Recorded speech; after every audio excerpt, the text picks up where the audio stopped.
Joey Gallo is a superhero with his baseball bat. Using phenomenal power, he launches baseballs high and far in every metropolis he's encountered. Gallo, this ball smoked. High and deep. It's gone. A home run. Stunning villains and seeking justice for his people. Now, a new villain approaches, and Joey's heroics are needed again. And he hits his ball well. Out to right field. Will it get upper deck?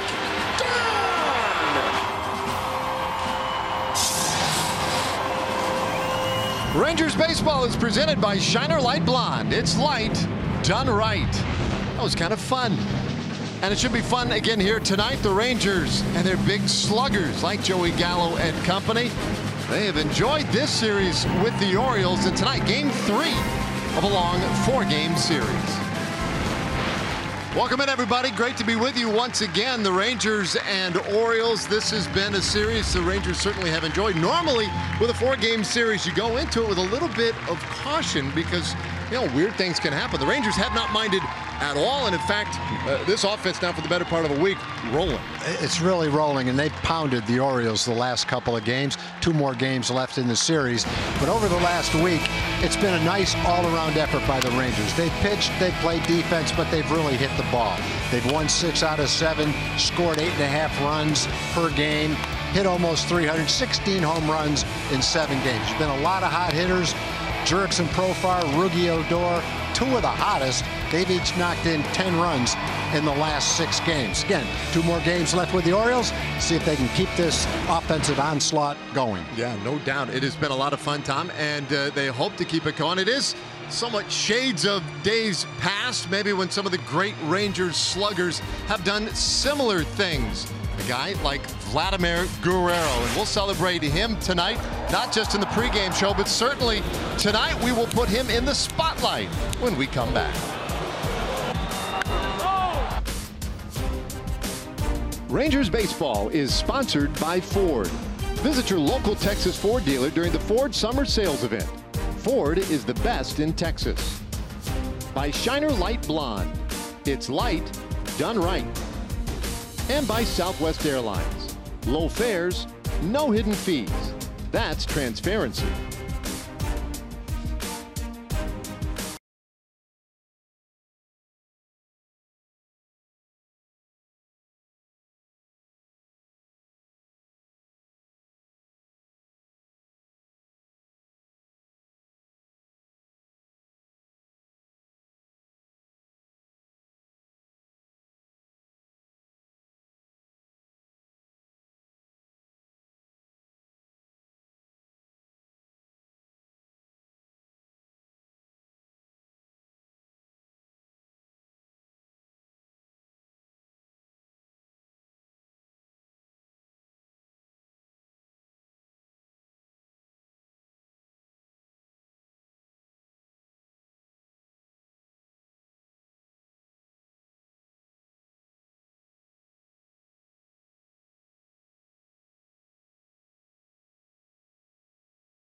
Ranger Killer.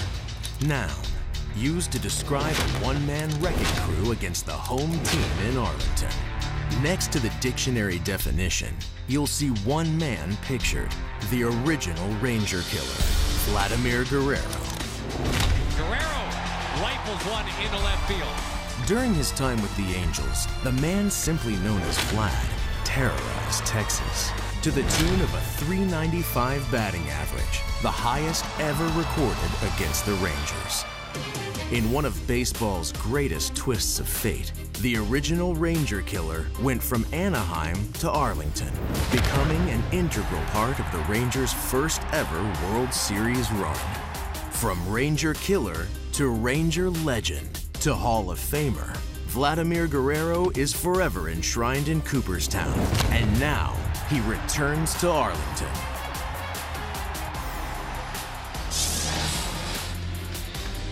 Special night, part of a special year for Vladimir Guerrero. Just but a couple of days ago, officially inducted into the Baseball Hall of Fame, and today celebrated here at Globe Life Park. And that was just moments ago, joined by some of his buddies. Ceremonial first pitch tonight. One of the greats, and such a big part of that magical 2010 Rangers season. All right, we put him in the Shiner light blonde spotlight, Tom. He was a special one to watch. He was a unique hitter. He had power to all fields. He was a big, strong guy who made contact and swung at pitches out of the strike zone, like that one right there. This ball actually bounced out in front of home plate, hit it into the outfield for a base hit. He killed the Rangers when he was with the Angels. He hit .395, 25 home runs, .460 on base percentage. Then in 1 year with the Rangers, he killed the Angels. He hit almost 300, 5 home runs and 17 RBIs in his 1 year with the Rangers against the Angels. Over his career, he did enough to get into the Hall of Fame, and it was a lot. Over one 10-year stretch, he averaged 35 home runs and 114 RBIs. Career 300 hitter, won a Silver Slugger 8 times, got to the World Series only once, and that was his 1 year with the Rangers in 2010. And throughout this weekend, he's mentioned it a couple of times, what a big thrill that was for him to play in Texas and get a chance to go to the World Series. The only time he got a chance to do that in his career. And of course, such a meaningful part of that team to get them there to that World Series. Some great moments, especially in the ALCS. All right, well, Mike Minor has the start tonight for the Rangers. Third game of this 4-game series, and he hopes to continue what has been a very nice run for the Rangers. For a little more on the Rangers starter tonight, let's check in with Leslie McCaslin. Well, you're right, Dave. He just took the mound, and he faced Baltimore back on July 15th, and he struggled. He had a really long inning. He gave up 6 runs, and he was pulled in the 3rd. But recently, he's made a big turnaround. In his last appearance against the Houston Astros, he was solid. He gave up just 2 earned runs, went 6 innings, and got the win. Jeff Bannister told me he'd like to see Minor stick with the same things he did here against the Astros. He did a good job of playing the high-low game with a high four-seam fastball and the low breaking ball. Gave him more swing and miss and limited those foul balls and those long at-bats. He said hopefully Minor will continue that process here again today. Dave? I love it. I mean, you find a little something that works, and then you try to perfect it. Let's see how he does tonight against this Orioles lineup. 33 wins, 77 losses. It has been a struggle. They will lead it off with second baseman Jonathan Villar. Tim Beckham at short. Adam Jones in center field bats third. Danny Valencia with a start in right field is the cleanup man. Mark Trumbo the DH. Trey Mancini at first. Then it's Nunez, Joey Rickard, and Caleb Joseph the catcher rounding it out. And for Mike Minor, our Shiner pitch arsenal. Leslie mentioned that four-seam fastball. He throws that about half the time. Belt high, tailing away from a hitter. Very tough pitch to contend with. Also throws a good slider, changeup, and a curveball. And against the Astros, as Leslie said, he threw some high fastballs, and the combination of that high fastball with the breaking balls down was really tough for the Astros. That was a nice start. 6 innings, only 2 runs. Well, you keep hearing about that concept around baseball. Astros have exploited it. The Yankees have really leaned heavily on that. Show a fastball up, a lot of breaking balls down, and it seems to be one of the tougher combinations right now for today's hitters. As Jonathan Villar takes a hack of the first pitch of the ball game. We're underway tonight. A warm one again, 98 degrees at first pitch, but actually feels pretty comfy. At least up here where the fan is blowing. And there's a pitch a little bit upstairs, goes to 1-1. Well, nothing has felt very good for these Baltimore Orioles. 43.5 games out of first place coming into play today, and Boston already won earlier today, so you can make that 44 games out as we get started here tonight. That is a tough way to go. The Red Sox have won the first 3 games against the Yankees. They've opened up an 8.5 game lead. One of their recent acquisitions, Nathan Eovaldi, 8 shutout innings today. Villar with a high fly ball deep out there to center field, and that one takes Tocci all the way to the wall. But Tocci sticks right with it, and there's one away. When you sensed that Tocci was on that ball all the way, and you hoped he had enough room to catch it. He's tracking it, he sees it, he knows he can catch it. The only thing that's going to get in his way is the fence. But he doesn't let that bother him. Concentration, catches it, knows there's going to be impact, braces himself, and comes down with the ball. Nice way to start the game. You know, Mike Minor is very appreciative of that. Instead of a man on second or third and nobody out, got 1 up and 1 down. Really nice play by Tocci, and enjoyed seeing him roam center field. He's pretty solid out there. Is Tim Beckham now. Yeah, he's got a very relaxed way of playing center field. Not that he's relaxed going after the ball. He's going after it hard. He just makes it look easy with the smooth way he plays it. This ball hit hard into left field, and Beckham is aboard. That's a long run for Calhoun to get to it. Beckham going for 2, and the throw will be offline. 1 out double for the Orioles shortstop.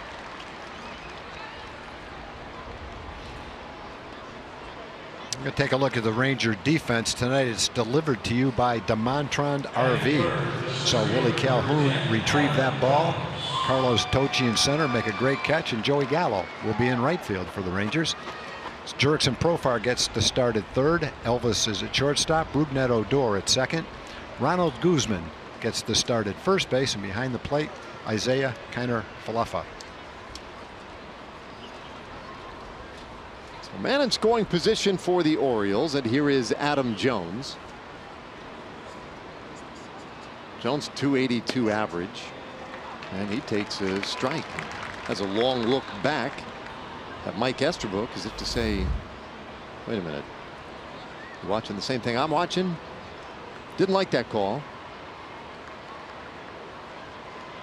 Well, he's not going to walk anyway, so it doesn't really matter whether that was a ball or a strike. That's just incidental, really. That's a good point. He's up there to swing, and he does. That one had some wicked English on it, but plenty of time for Odor to adjust. 2 away. Beckham moves up to third. So we saw Tocci make that nice play out in center field. There was a Rangers roster move today before the ball game. Delino placed on the disabled list, and it is that 7-day disabled list. Post-concussion syndrome for Delino has him sidelined now until at least August 10th. Drew Robinson brought up from Round Rock, where he was hitting .308. Yeah, I think that's probably the best stretch, extended stretch, that Drew has had at the upper levels of the minor leagues. So he's definitely earned the right for that call-up. Hitting over 300 down there. Hopefully he'll get a couple of opportunities up here to shine while he's here. Well, Danny Valencia to bat here with a man at third and 2 out. Valencia .270 average with 9 home runs this year. He made his big league pitching debut in this series. It was Thursday night in that 17-8 Rangers win. But he has been swinging a hot bat since the All-Star break, hitting over 400, a .414 average. Yeah, in that he only faced 1 hitter. He struck out the only hitter he faced with a 91-mile-an-hour fastball. So that was pretty impressive watching that one batter for him. He's down to third. Profar takes care of him, and the inning is done. So Minor looks good in the top of the first, and now the Rangers come to bat.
get their hacks tonight. Let's take a look at our Southwest Airlines starting lineup. The Rangers 48 and 63, and Jurickson Profar leading things off at third base. Rougned Odor bat second, plays second. Andrew said Short will bat third. Then it's Beltre, the DH, Gallo at right, Kiner Falefa catching. Guzman, Calhoun, and Tochi at the bottom of the order tonight for the Rangers. Take a look at the Shiner arsenal for Dylan Bundy. Young 25-year-old right-hander. Four-seam fastball about half the time. Good slider, changeup, curveball, two-seam fastball.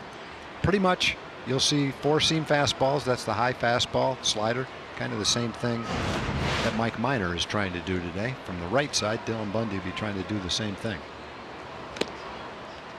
Bundy's first pitch up and away against Profar, 252 average.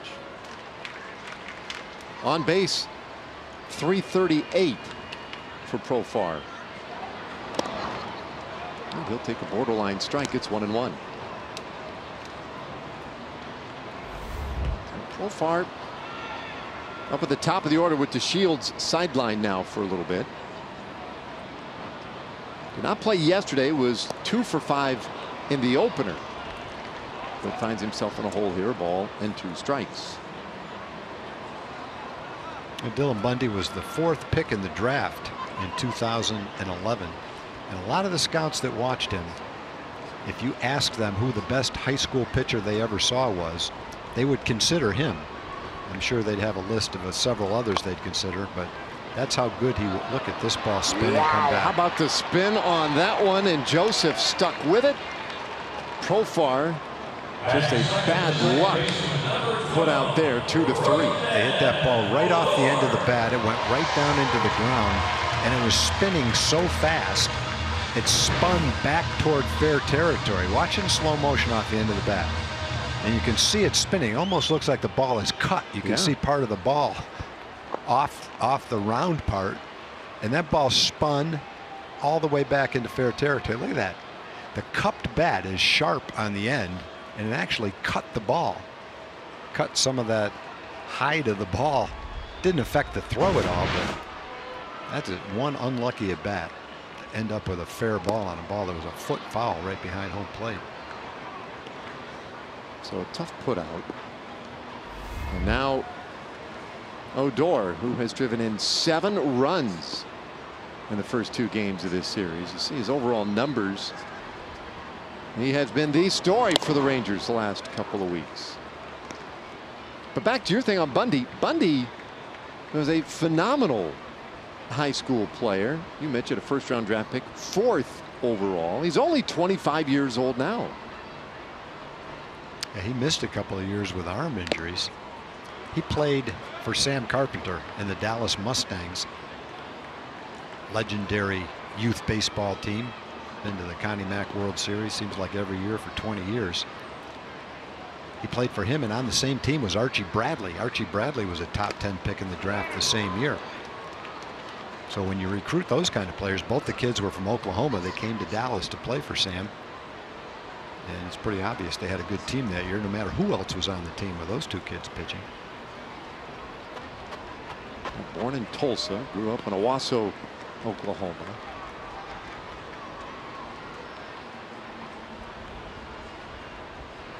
And a little bit low, 2-2 the count. And he had, remarkably, legend has it, you know, his workout regimen was something of legend in Oklahoma. He had all sorts of unique ways to stay in shape, gain strength. You know, he would apparently chop down trees, carry them. He would work on this 15-acre lot in Oklahoma where he'd haul these big bags of sand around, rearranging the property a little bit. But in high school, he pitched in 2 games in the same day, threw 181 pitches in the 2 games. Odor fouls this one away, and then quickly after the game wanted to make sure everybody understood, not the coach's decision, right? This was my call. I wanted to throw all those pitches. The last of the 181 that he threw that day apparently clocked at 92 miles per hour. You know what I say to that? It is the coach's responsibility. Well, yeah. The kid does not dictate that to the coach. You throw 180 pitches in one day. I don't care if the kid's father came down between games and said he wanted a pitch. It's up to the coach to say no. Remember when that happened to Kerry Wood? Kerry Wood pitched both games of a doubleheader, started the second game of a doubleheader after a ton of pitches. And what's the high school kid going to say? Especially if the coach goes up and say, "You're all right for the second game, aren't you?" I'm not saying the coach said that, but that's the responsibility of an adult, not to let a high school kid do that. And I'm not saying that's why he got hurt either, but it certainly didn't help. And when he was 21, 22, I think it was, he spent time on the disabled list, a long time, with arm injuries. And I think most orthopedic surgeons would say that one of the contributing factors to Tommy John surgery, shoulder surgery in young professional pitchers is the workload they had as an amateur. And when you're that talented, it's tough not to get overworked when you're young. Your little league coach wants you to pitch the big game. Your high school coach wants you to. Your summer league team wants you to. A lot of times you're pitching in the fall. You're pitching all year round, throwing too many pitches. You go to the showcases, every pitch you throw has a radar gun on it, so you're never really relaxed throwing an 85% fastball. You're maxing out every one to try to light up that radar gun. And then when it's all over and done with, pretty hard for you to be 100% healthy when you enter into pro ball with that kind of workload. Yeah, well, That's generally speaking. I'm not saying what happened to him because I don't really know, but generally speaking, I think that's one of the problems that young pitchers have and professional teams have when the young pitchers get into professional baseball. 2-1. And Elvis smacks that one down the third baseline. That's a fair ball. Dives down there near the wall. Elvis to second base, and he'll hold with a stand-up double. Andrus, his 13th double of the year. They're talking about young pitchers, even college pitchers. When you watch the College World Series, take a look at Elvis hitting that tailing fastball down and in. Just barely kept it fair right down the line. Elvis stays hot. 15 straight games he's hit in. Ball rattles around the chair down there. But you watch the College World Series, and there's a lot of drafted players, high drafted players. Casey Mize, the #1 pick in the draft, was pitching for Auburn in that series. And if you're the big league team that drafted those kids, you're hoping for a quick exit so that they don't have to pitch anymore in the College World Series. They might start the first game, and I think if you're a professional team, silently you might root for a couple of quick losses so that the kid you drafted doesn't get asked to pitch too much right before he enters pro ball.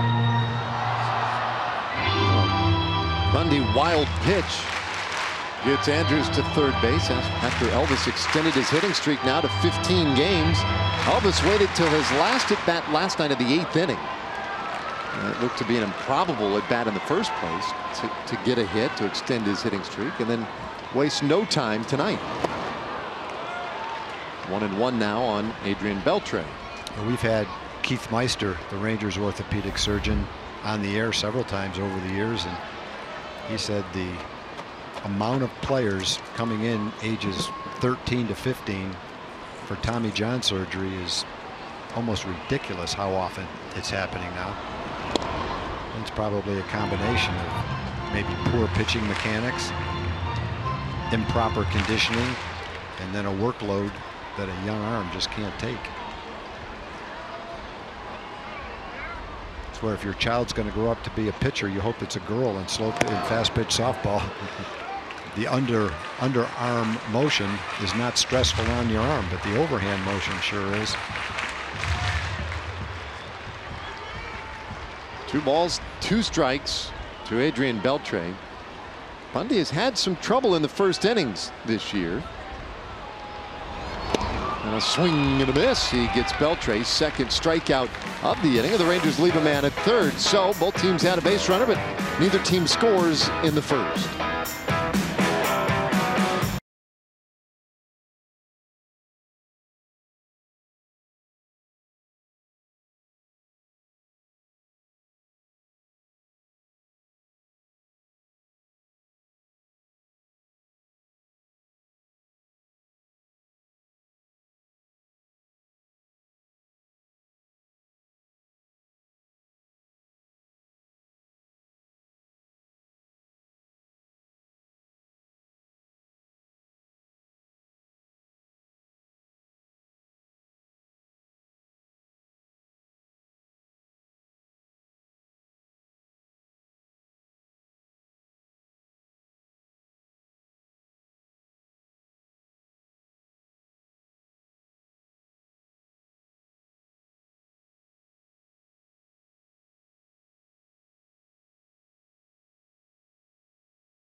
team. Now in the second, we look ahead to the end of this homestand Wednesday, a day game, August 8th against the Mariners, final game of that series. And it'll be another Texas Chili Company $1 hot dog day. Get your tickets now at TexasRangers.com or call 972-RANGERS. Come out and join us as the first pitch to Mark Trumbo right in there for a strike. Trumbo, the DH, batting 5th. 13 home runs, including a homer in the opening game of this series. He's in a hole 0-2.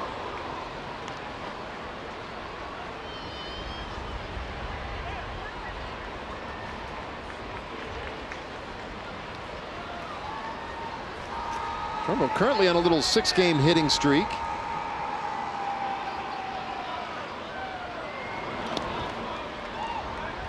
Minor couldn't coax him into going after that one in the dirt. 1-2 the count.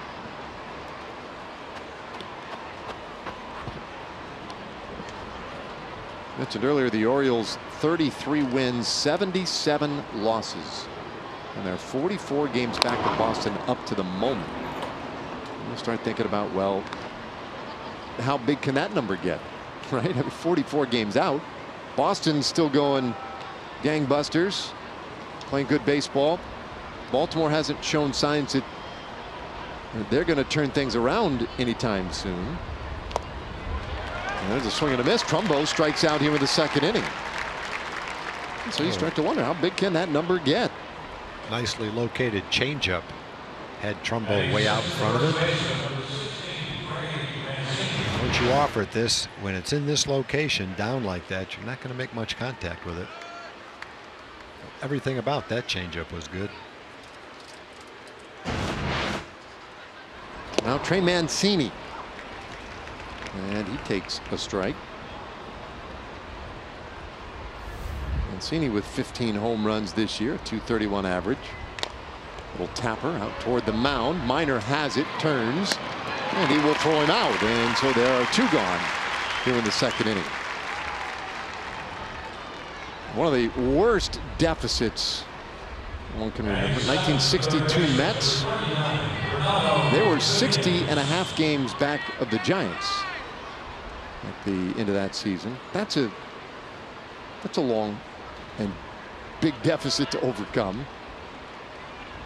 But Buck Showalter and his club, they might be edging near that number before too terribly long. And their schedule's a tough one down the stretch. Good swing and a miss by Renato Nunez. And for Baltimore, they're in that stage now where they want to see some of the younger guys play and see maybe what they got in some of the trades that they made. A lot of moves made at the deadline.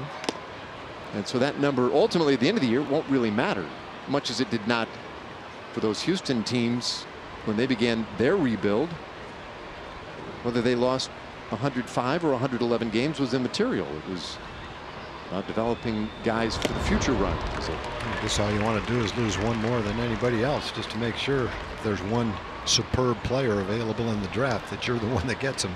That's true. I mean, I guess that's what you start looking at. So right now it's a battle between the Orioles, the White Sox, and the Royals.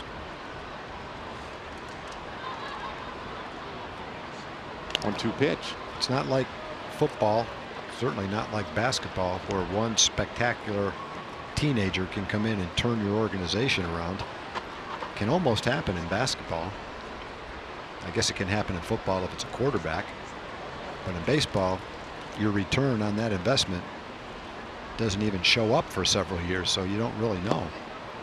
And then one player, especially if it's an offensive player, one player can't make a difference by himself. The Rangers saw that with Alex Rodriguez. Alex Rodriguez was the greatest player in baseball, and it wasn't even close while he was with the Rangers. In fact, he won the most valuable player for a non-pennant contender when he was in Texas. But it didn't make much difference. 50 home runs, 140 RBIs, whatever he hit. Rangers still finished near the bottom. Comebacker off the bat of Nunez. Nicely played by Minor. And he completes a 1-2-3 second inning. Inning and a half in, no score.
Welcome back. 0-0 as the Rangers hit in the bottom of the second. Before that happens, let's look at the Orioles defense, which is sponsored tonight by Jack in the Box. Rickard Jones Valencia in the outfield. And we'll take a look at the infield. Renato Nunez at third, Trey Mancini's at first, Tim Beckham, Jonathan Villar up the middle, and Caleb Joseph again behind the plate for the Orioles. Gallo, this one got in on his hands, pops it up back over second, and a nice running play made by Nunez to track it down. One away. That was a good pitch, obviously, by Bundy. I would say most left-hand hitters, if they hit the ball on the same part of the bat, would have been lucky to get the ball to the grass in the outfield, let alone almost get a blue pit with it. You have to be strong to hit a ball that far that hits about an inch above your fist. Joey almost got a little blue pit on that one. So one gone now, and here is Isaiah Kiner-Falefa.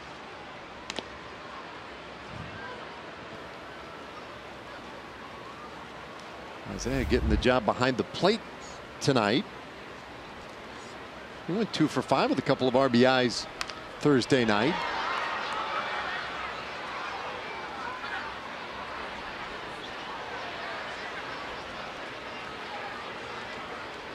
In fact, Kiner-Falefa, the playing time now a little more spotty with him handling some of the catcher's duties. Hits this ball up the middle, and that's a base hit.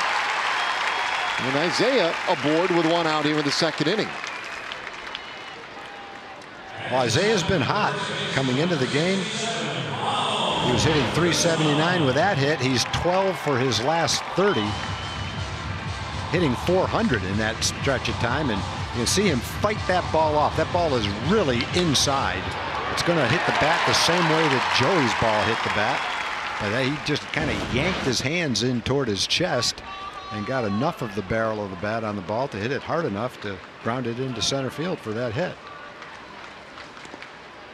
So even with a little more irregular playing time for Kiner-Falefa, he maintains some very impressive proficiency at the plate. He has 7 steals this year. And Dylan Bundy, a guy who's had a little trouble holding runners. We'll see if the Rangers are aggressive against him tonight. We'll check in on Isaiah.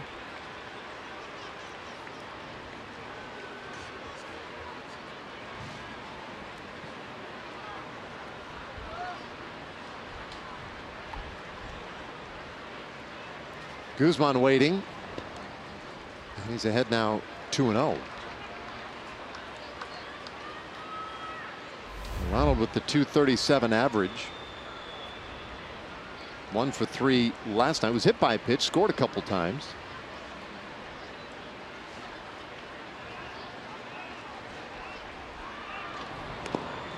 And it's 3-0. When you look at Bundy's numbers this year, Bundy 7 wins, 9 losses, and a .453 ERA. Strikeouts are good. 123 of them in 115 innings, 35 walks. And there's a strike to make it 3-1. And boy, Guzman really fooled by that call. Especially if you're a young hitter. That's one you don't want to do. He didn't do it on purpose. He legitimately thought it was a ball. And maybe it was, but when it's close, probably better just wait for the umpires and in the umpire's mind show him up like that. Again, Ronald thought it was a ball. Looked like it might have been a ball. Not the point. Full count now. Boy, that was, I think in his estimation, not even that borderline. I mean, he was, his brain was already at first.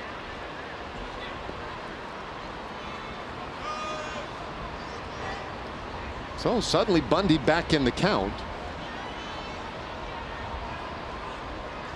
And his payoff, little nubber out towards shortstop. Beckham will have one play. That's over to first. So they get Guzman, 2 away.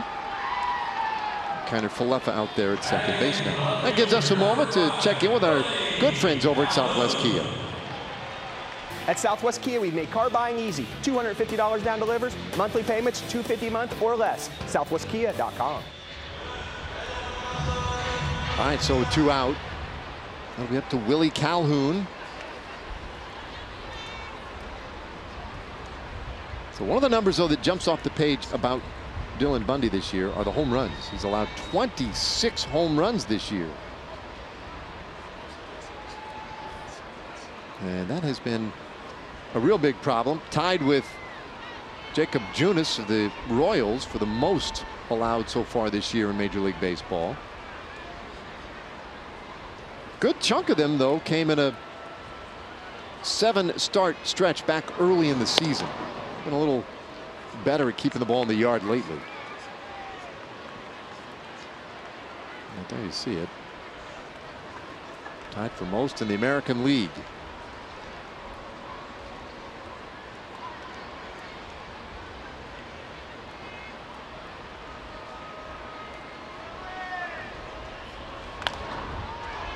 One and one. Very nice play by the fan with a glove down the left field line. Bright orange shirt. It's no Zach Hampel, but still a very nice play.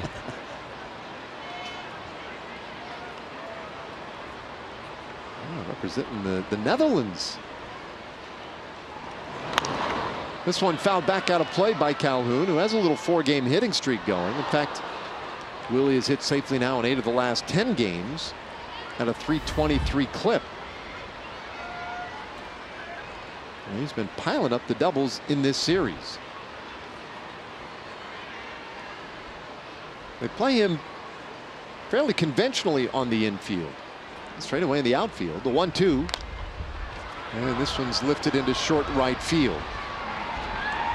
The R out from second base. He'll tuck it away and the inning is done. We've played 2. Still no score.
It's time for the big story, and it's a nice story if you're a Red Sox fan.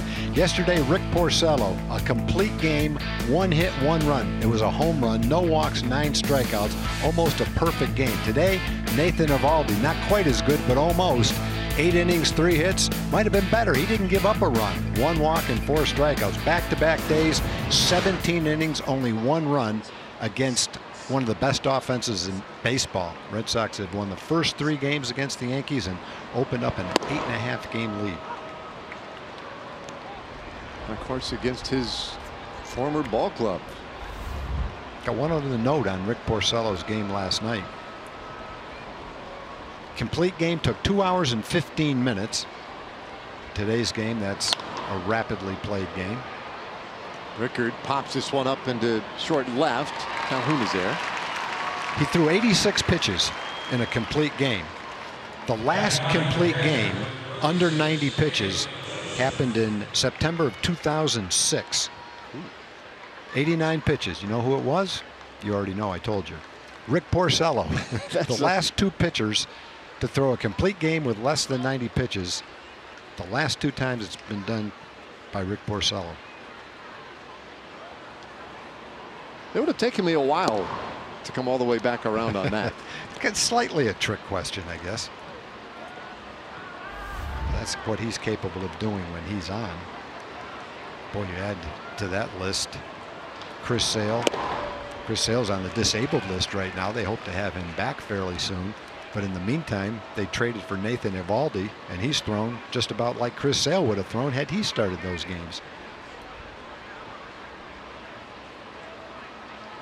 David Price is part of that rotation. That's pretty good pitching on the Red Sox. Caleb Joseph out in front there. The count now 0-2.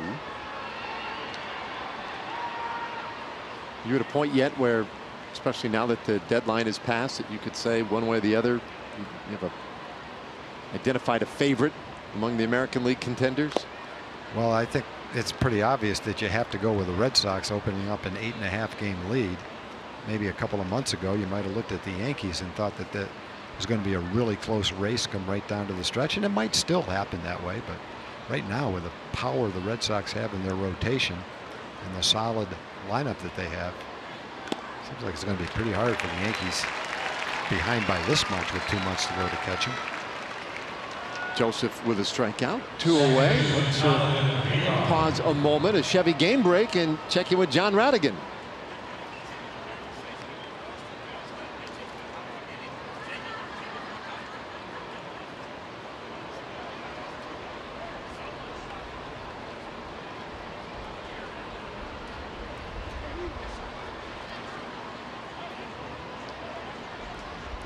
And Mitch Moreland had a 2-run homer in that game as well. Yeah, pushing all the right buttons right now. Everything's clicking for them. But I mean in the entire American League, Tom. So, like, would you say that Boston, in your mind, clearly ahead of, let's say, Houston or Cleveland? I think right now Boston's playing better baseball than Houston. But I'm not going to rule Houston out because they're the defending champs. They don't have Altuve. They don't have Correa right now. And as good as the Red Sox rotation is, it's not better than the Astros rotation.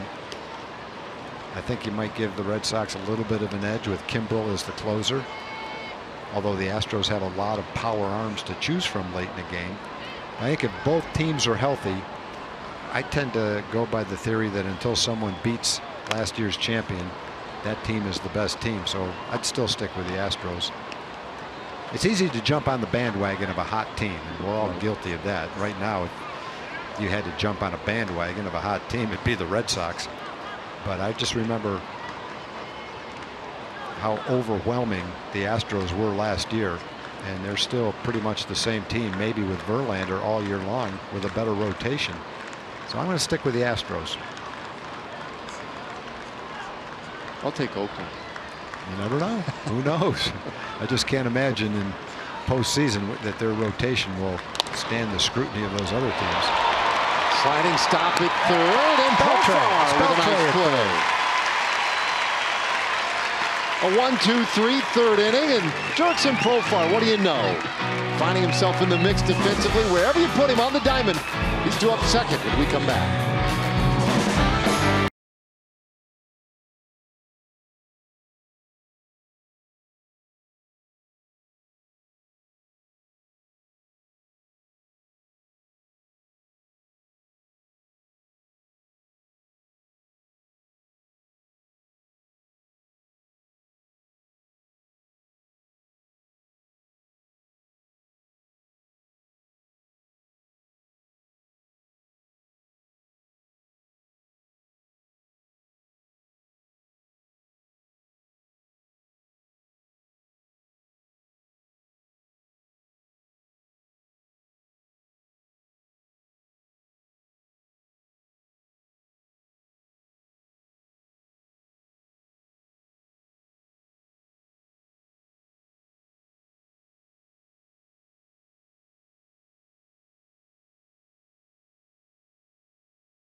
to the top of the first. Carlos Tocci goes almost 30 yards to catch that ball. It said the catch probability was 64%, which maybe it's 64% to go 30 yards to catch that fly ball without a fence there. But I think the fence might have made it a little bit more difficult like that. At least it looked that way to me. That's StatCast AI, powered by AWS. Tocci leading things off in this third inning. He's batting ninth tonight. While the average at 167. The overall number's not going to wow you. He's looked a lot better, especially in the second half when he's had more regular playing time, but he strikes out looking to start the third. One away. Profar coming up. We check in with Leslie McCaslin. Well, guys, Profar just had that great grab and throw to first to end the last inning and half inning, and he is just so unbelievable. This is his fourth straight start in which he plays all four infield positions. Now, if you ask him about it, he says nothing's really different. He prepares the same. No big deal. But he played shortstop and third base growing up. That's what he prefers. He says he's more comfortable there, and he said very frankly he thinks first base is a little bit boring, guys. Well, it's boring because he's got good hands and he's a shortstop, but for some of us who didn't have those same hands and didn't have the agility to play shortstop, first base still presented a little bit of a problem. And I don't think the Condor thinks it's boring over there. At least he makes it look anything but boring. Ronald Guzman, every time he does the stretch, gets oohs and ahs from the fans, picks one out of the dirt, saves the infielders an error. A pretty exciting player to watch play his position. Yeah, he makes it quite interesting. Yeah, over there. Got some flair. I get it though. You know, you're a gazelle. You want to run. So whatever. If you're a left side of the infield guy, you want to show off the arm. Those quick reactions. That's a little more appealing. Profar lines this one up the middle and off the glove of Beckham. To recover, but no throw offered. And so Profar with a third hit of the night for the Rangers. Almost robbed by Beckham. Beckham got all of his glove on that ball, but it spun out of his glove.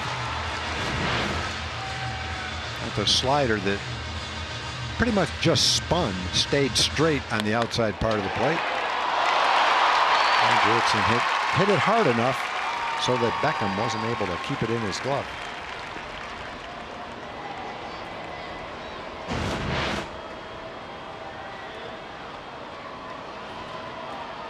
So a man on now for Rougned Odor. I was talking about Bundy and the injuries that he had. 2013, he had Tommy John surgery, missed the whole season.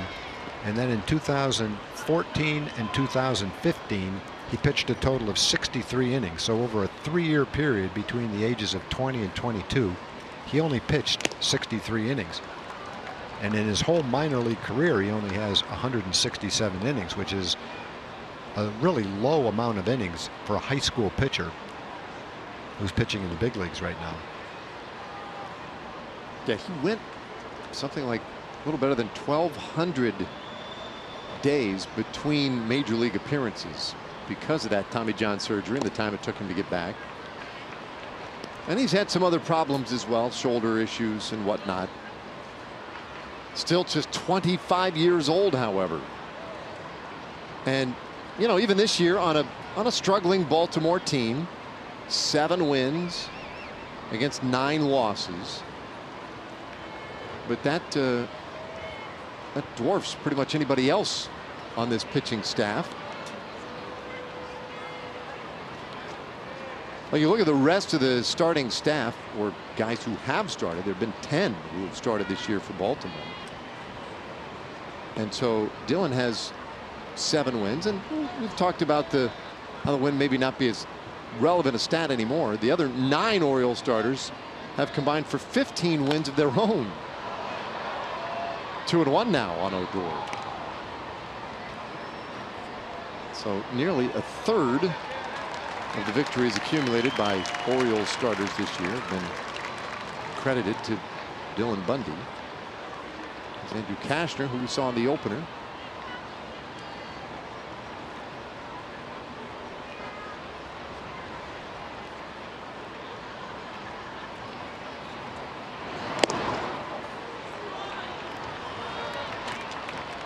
Three and one. So here's Odor again, working a count, laying off those pitches that are just a little bit out of the zone. And now in a great spot to do some serious damage. Certainly has shown a willingness to accept the walks as well.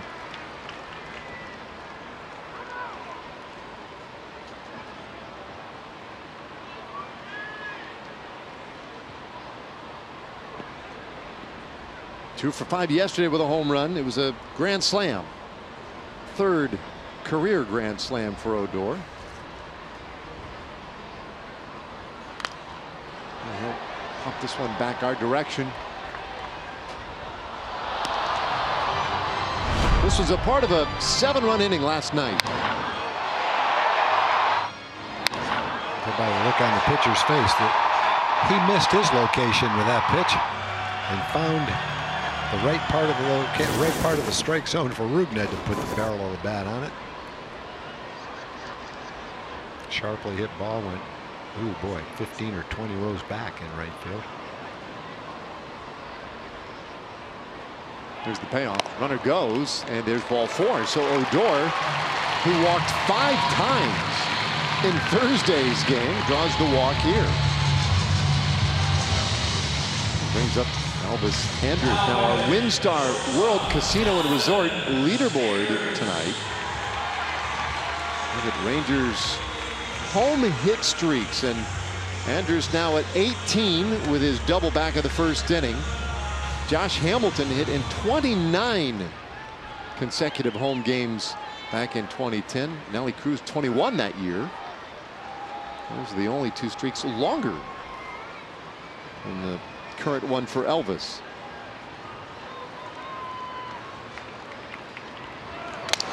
Hits this one back up the middle, but could be 2. VR steps on the base, throws over to first, and indeed it is a double play. So the inning is done. Rangers leave another man.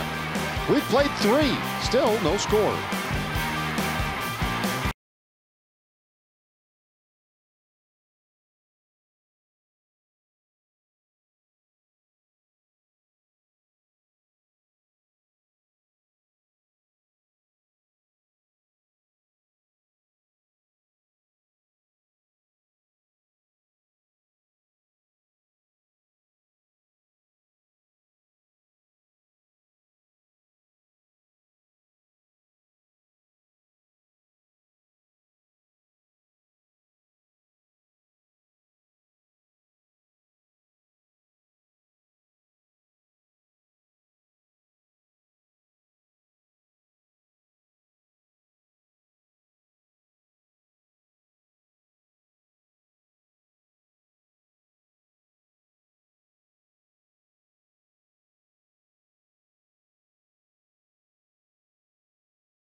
Airlines. Low fares, no hidden fees. That's transparency. And by Shiner Light Blonde. It's light done right. Well, the pitching's been the story here early on tonight. As we head to the 4th inning. Mike Minor has faced 1 over the minimum. The only Oriole who has reached is Tim Beckham, who leads things off here in the 4th inning. He had a double, eventually stranded at third base, and Minor starts him in.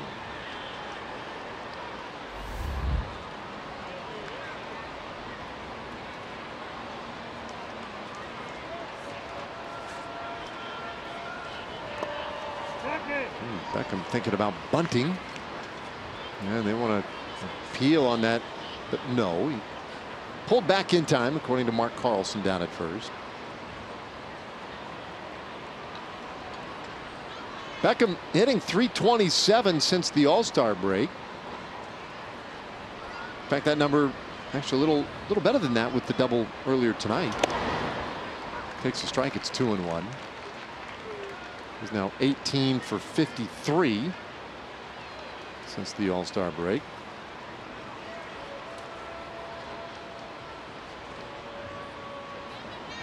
Close to 340. 3-1. Well, Minor's done a good job today getting the ground balls. 4 ground ball outs, or rather 5 ground ball outs, 2 fly ball outs, and a couple of strikeouts.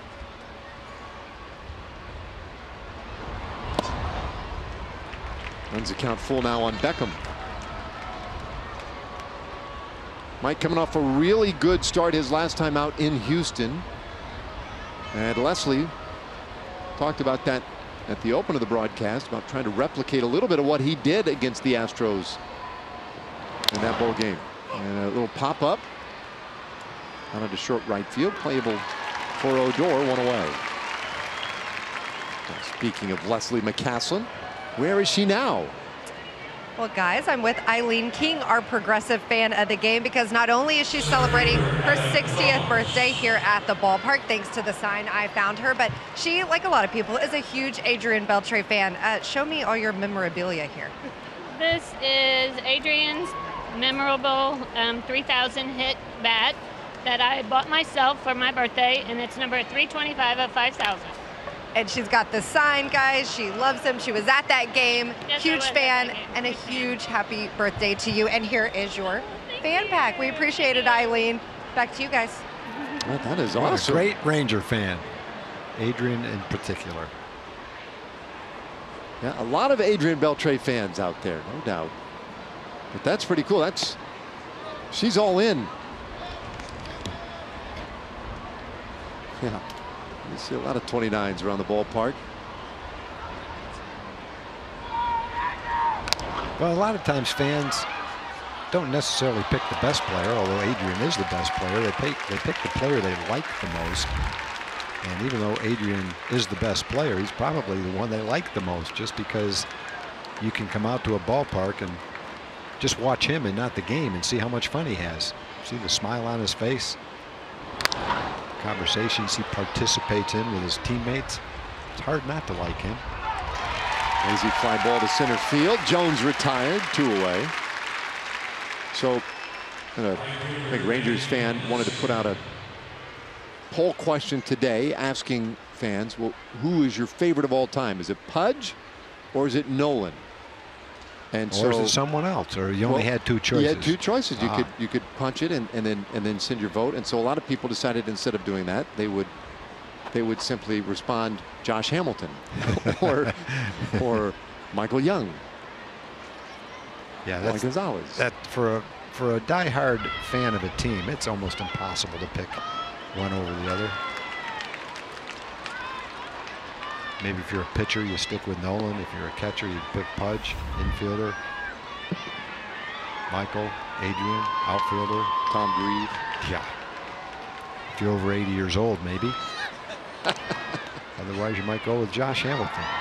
Ooh, slow bouncer at third base, and an easy play for Profar, because I think Valencia thought that one was going foul and did not get out of the box very quickly. A 1-2-3 4th inning. When we come back, bottom of the 4th inning in a scoreless game, well, Adrian Beltre will lead things off.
And as Adrian gets set to lead off this inning, we've been comparing his resume to some other Hall of Famers recently. We did this with Ripken the other day. How about next to Vladimir Guerrero here tonight? Beltre offers it the first pitch and fouls it away. Vlad used to be the record holder for hits by a Dominican-born player, 2,590, until Beltre passed him.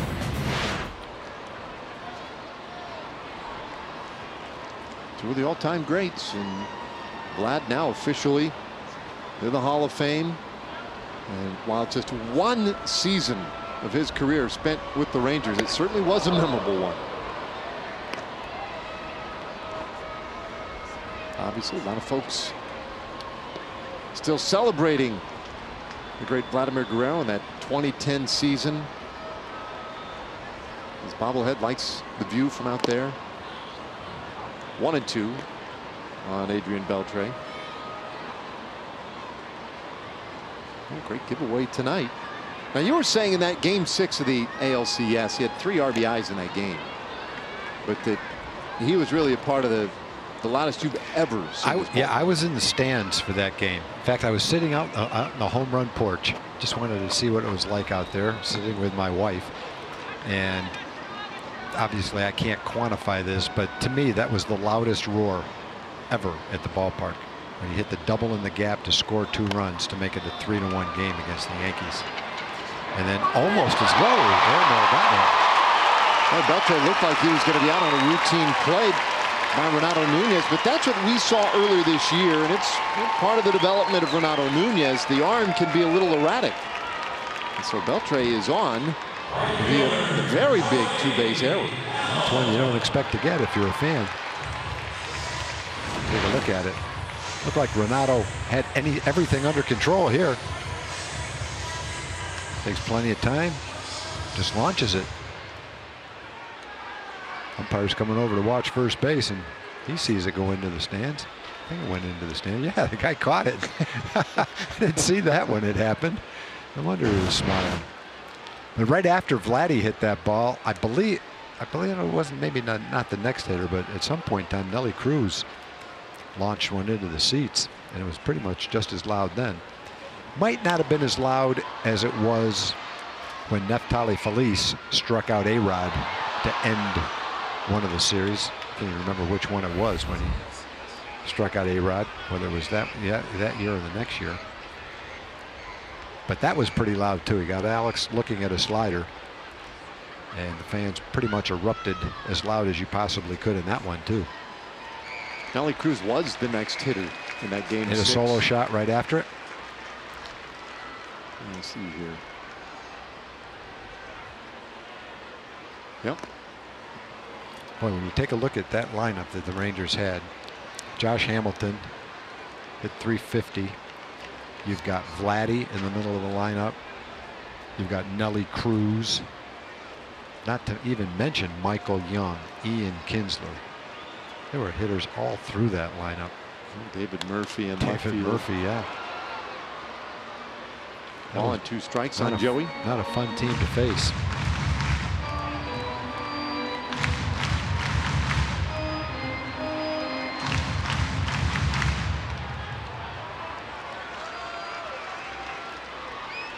I think it was that year. One of the years, it must have been that year. One of the years Josh was here, he had a 3-month stretch in the middle of the season where he hit over 400. So he probably had well over 300 at bats, hitting over 400. And when you watched him play, he was healthy, and he was running the bases, scoring from second on infield outs, diving for balls in the outfield, running into the walls, hitting tape measure like that. This one down the line. Will it stay fair? It does! And Gallo with another home run. And he has broken this scoreless tie. A 2-run shot. Rangers score first tonight. Boy, Joey has been in a groove. For the last 2 nights, he's hit line drive home runs, but he really hasn't hit that well. He hit them off the end of the bat. They both went out pretty easily. But this time he hits a two-seam fastball, and he does hit this one solidly. That's probably 110 plus miles an hour. No doubt that that wasn't going out. Hit him okay the last couple of days, but that one he really smacked. That's a powerful swing. Watch out in the stands. Well, breaking ball to Kiner Falefa. And there for a strike, 1-1. Yeah, cut a ball.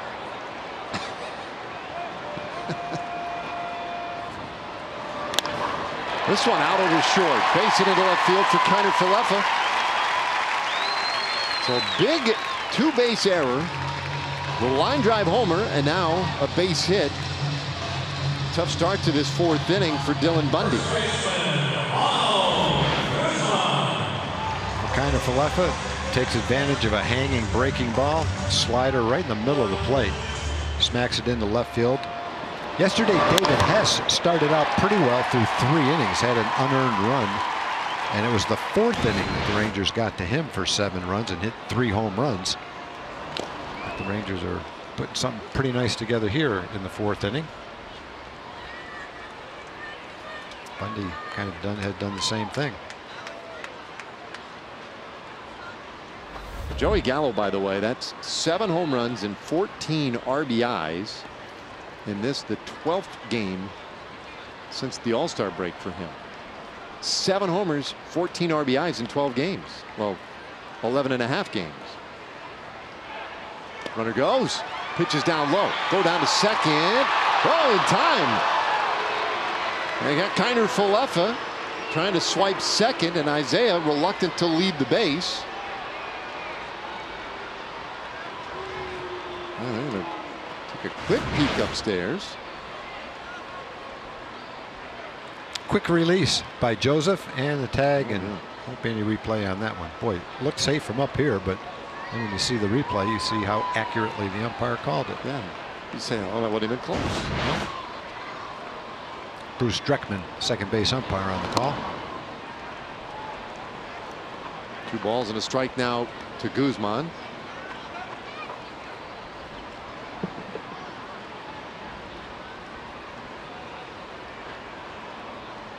Ronald grounded out of the second. It's 2-2. Just getting back to Josh Hamilton, kind of reminiscing about that team, and Vladdy and Josh on that same team. It's hard to imagine that many players could have played better over a 3-month period than Josh did in that season. Soft line out to second, 2 away. Because he had, he's 6'3", 6'4", 240 pounds, had the speed of a center fielder, power as good as anybody, hit for average almost 360, ran the bases. Nothing on the field that he couldn't do well above average. Calhoun, and that's a one-hopper by VR. Tough play. Calhoun is aboard. Yeah, he got caught in between. He didn't know whether to come in for it or stay where he was, so he kind of let the ball play him. It was going to be a tough hop and a tough catch the way he played it. He took a step back, and that was probably a mistake, but in defense of a second baseman playing out there, you're just not used to being that far away from the hitter, and charging a ball or staying back on it is a tough decision. He probably wished he came in after that ball and tried to short hop it instead of waiting back and letting the ball play him. This is a hit for Calhoun, 6th of the night for the Rangers. Now Tochi, who struck out looking in the 3rd inning.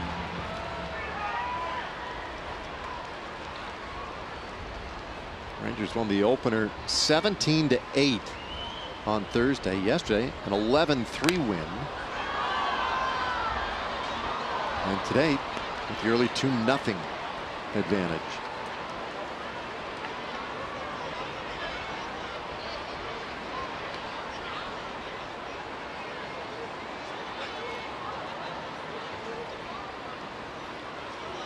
There's Calhoun with a small lead.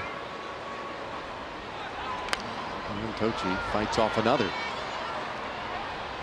Tochi, the Rule 5 draftee who is on this roster, has been all year and has to remain on the roster. He has been busy in the second half.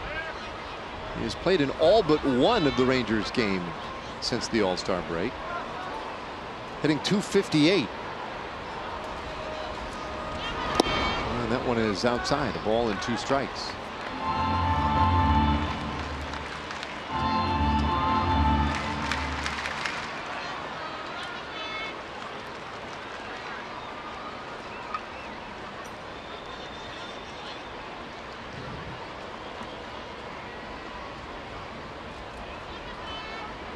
Bundy's 1-2 pitch, and he strikes out Tochi, so the inning is done. But the Rangers break through first once again. Joey Gallo, he's home in every game in this series, and another line blast out of here at 114 miles per hour.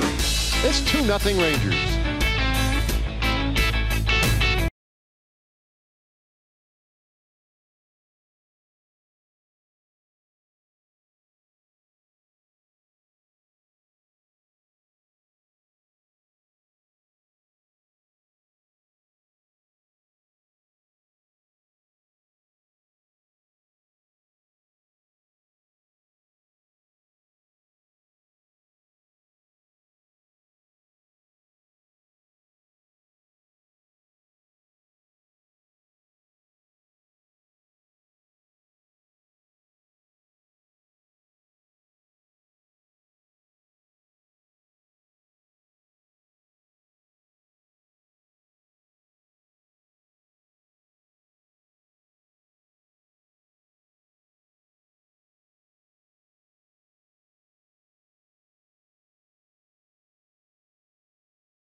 The Rangers have already scored more than 10 runs in this series, and that means that you will save $10 on full price tickets in the Lexus Club Terrace, the corner box or upper reserve and upper box seating sections to upcoming Rangers games. The discount applies to the Mariners series Monday through Wednesday.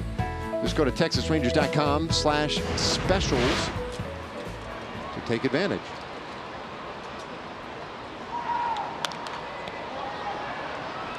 Trumbo leading things off here with the 5th inning for Baltimore. He struck out in the 2nd inning. Minor has retired 11 straight after giving up that 1-out double in the 1st inning. And this ball on the ground out into right field, a base hit, so Trumbo is aboard. First baseman Manfred. So the Rangers offense, we touched on this in the open today. It's been a great week, but in this series, first 2 games of the series, those are some pretty crooked numbers.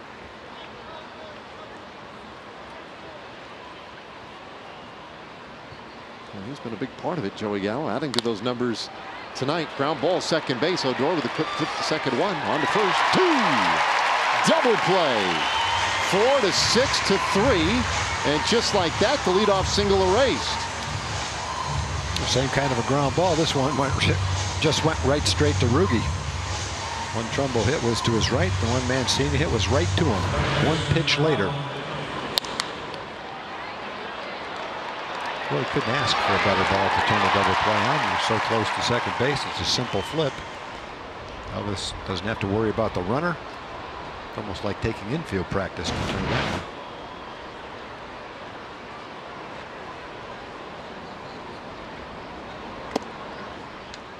Now Nunez, and he takes a strike.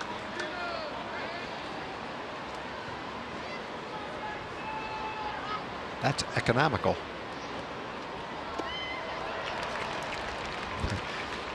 The hitter. Was that the first 2 pitches of the inning that were hit? Base hit and that ground ball? No, I think Trumbo Did he take one before that? Yeah. Okay. But Nunez went up there, was taking all the way. Took a strike and swung at a ball. Now it's 0-2. So a chance for a 7-pitch inning if Minor can get a verdict right here. Nunez at a comebacker, back of the second. Ooh. Won't get comfortable. Nunez does represent very good power.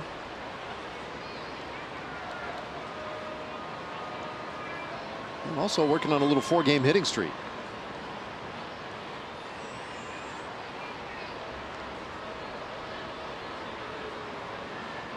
Machado played in 13 games with the Rangers earlier this year. Went 6 for 36 as a Ranger. And he takes upstairs here.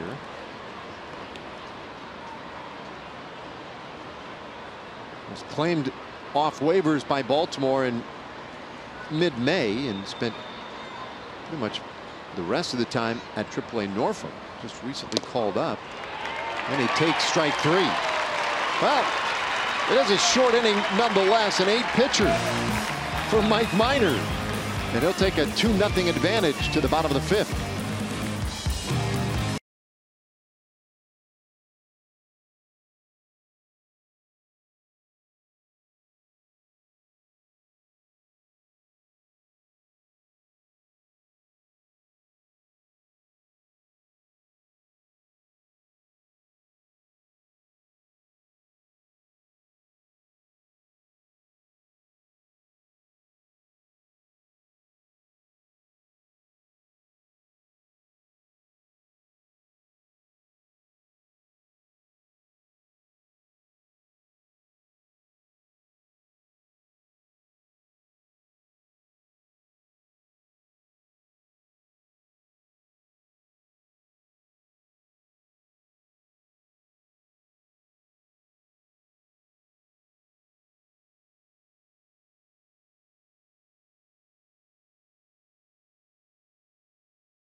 And Jurickson Profar starting things off as our TXU Energy power player to watch.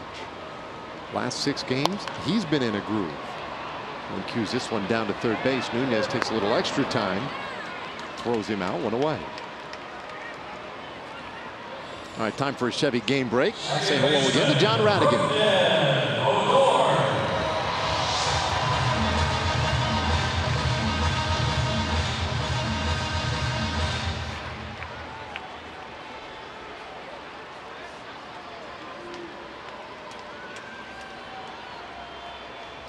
Another hot team right there. Cleveland really playing well, making some moves to get better, and I like the Leonis addition for them. Indians had a 9-game lead coming into play today, so they're comfortable in that American League Central. They got Andrew Miller back. That'll help their bullpen. Really, they can almost give players a little bit extra time that are on the disabled list to make sure they're healthy. They've got the kind of lead. Minnesota's in second place. They're 8 games under 500. So for the Indians, you have the luxury of getting healthy, setting things up, coming down the stretch any way you want it, getting ready for postseason play. Don't have to worry about being the wild card. They're going to be in the postseason as a division-winning team. Just no competition in that division. Boogie just ripped Caleb Joseph's mask off with that foul ball. It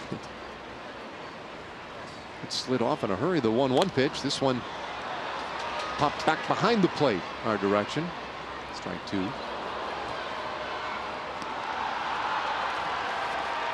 Boogie has struck out swinging and walked.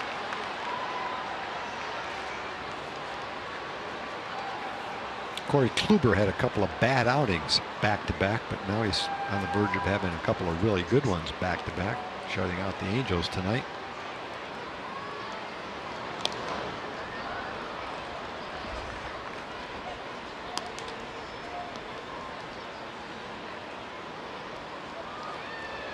Well, you talk starting pitching. You could certainly look at the Indians, and that's just it. I mean, all the real top tier teams we're talking about in the American League, they've got deep rotations and good pens. Yeah, Cleveland is set up nicely for postseason play if they're healthy. Kluber and Carrasco at the top of the rotation, and then they brought over Brad Hand. Andrew Miller's back. Cody Allen, their closer. Late inning bullpen work is pretty well taken care of for Cleveland. A couple of lefties, a couple of righties. So they won't be a pushover once they get to the postseason either. Odor smashes this one back up the box, and he is on with a hit. More great contact from Rougned Odor. And he is aboard here in the 5th.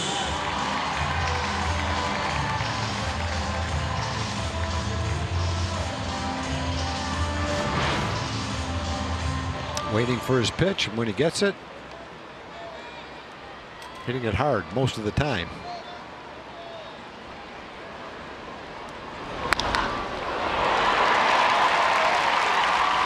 Well, Rookie grounded out on a ball last night at 107 miles per hour.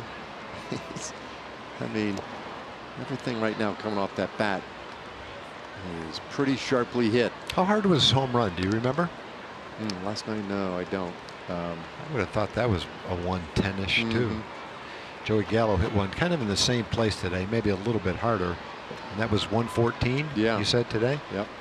Rodriguez probably wasn't 114, but would have thought it was zeroing in on 110 last night. Told it was 109. 109. So pretty Thanks, close, Mike. Tom. Runner goes. Little hit and run. Slow roller third base. Nunez hustles in.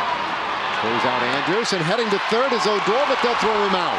Finally found something he did, a base running mistake. That's pretty tough to find anything wrong with Rugi's game, but he got thrown out. Amazing. Well, an unconventional double play, but it ends the Rangers' 5th. It's 2-0.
our Southwest player breakdown. Let's check out Mike Minor.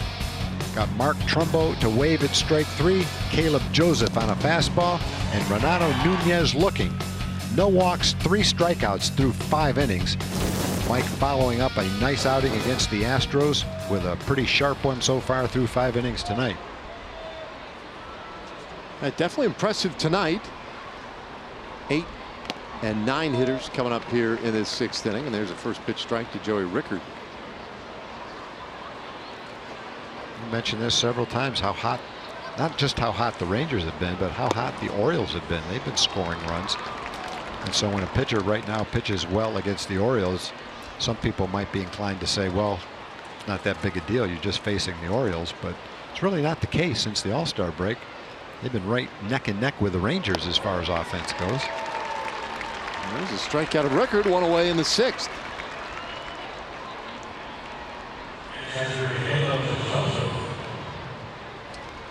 Now our Kubota power stats tonight from Minor.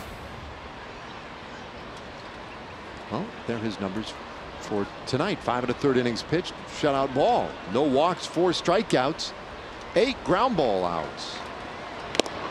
And he's now thrown a first pitch strike to 15 of the 18 batters he has faced. He's thrown 59 pitches, 45 strikes, and only 14 balls. That's one of the better ratios through 59 pitches that we've seen.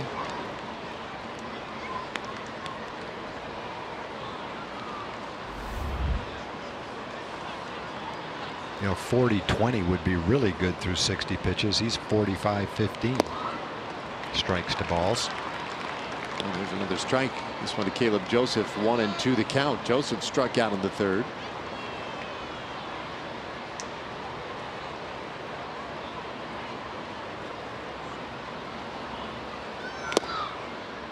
Minor pitching with a little conviction tonight too. I mean, he's getting that baseball and right up there ready to go each time.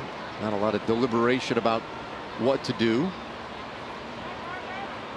He and Kenner Falefa seem to be on the same page, and there's a swing and a miss. Strike 3, his 5th strikeout tonight.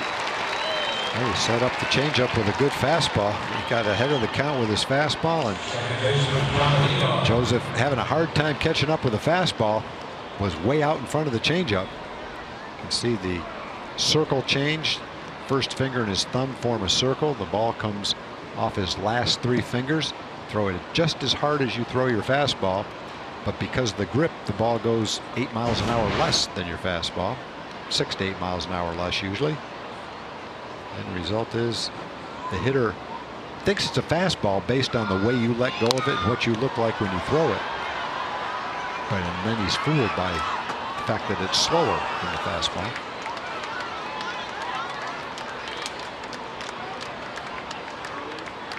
That's 3 straight strikeouts following the double play he got in the 5th inning. So Minor really locked in at the moment, ahead of ER 0-1. Though a very good hitter, and in fact was 5 for 10 as an Oriole coming into play today. He is flied out and grounded out today.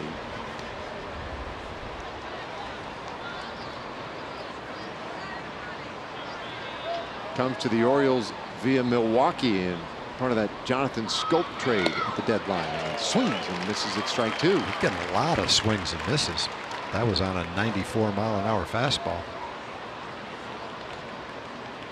Minor was one of the big projects coming into the season, one of the big stories, and Rangers happy to transition him back into a starting role from a reliever with Kansas City last year, where he was very effective. Bouncer wide of the bag, foul at 3rd. This year's been all about easing him back into the rotation. And now the question is, as we head down the stretch, is sort of monitoring the workload a little bit. He was a great starter when he came up with Atlanta. Injuries slowed his career and altered his path into that bullpen with Kansas City. But Minor, one of the reasons he signed with the Rangers, they were willing to let him become a starter again, and I think that has been a move that has paid off for both sides.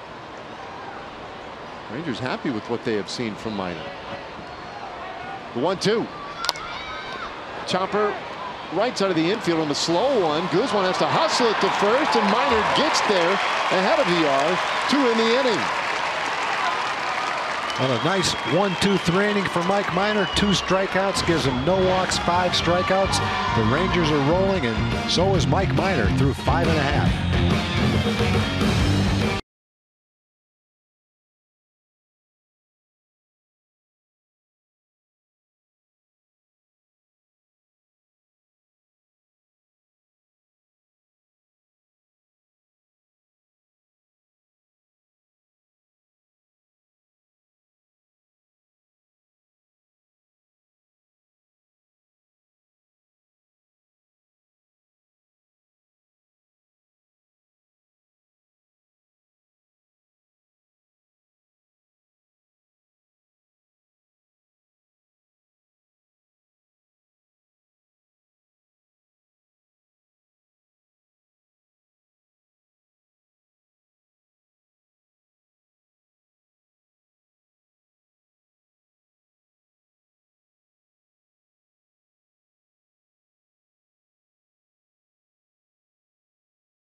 Tomorrow, the finale of this 4-game series. A 2:05 first pitch, and the first 15,000 fans get a Ted Williams first Rangers manager bobblehead.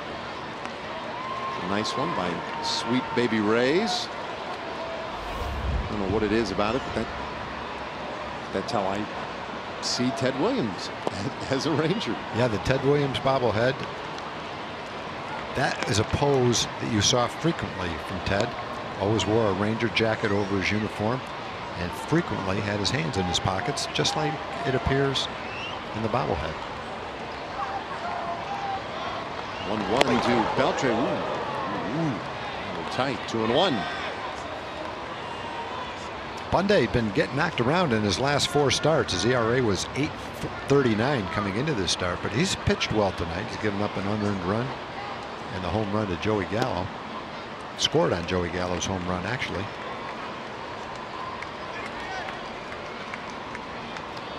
A little higher pitch count than Mike, though.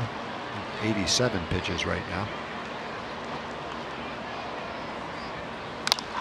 This ball hit well out to right field. Valencia, though, positioned very well. 1 away. Let's take a look at our Ford game summary. The 2 runs of the game scored on this fastball right down the middle, and Joey Gallo turned on it, ripped it down the line, kind of his territory out there. He's hit 3 of them, 1 each night of this series. Since the break, Joey Gallo's hit 7 home runs. Only Chris Davis has hit 8, and we saw most of those in that series against the A's, unfortunately. But boy, you talk about bouncing back after a bad series of crushing losses. The Rangers have done that.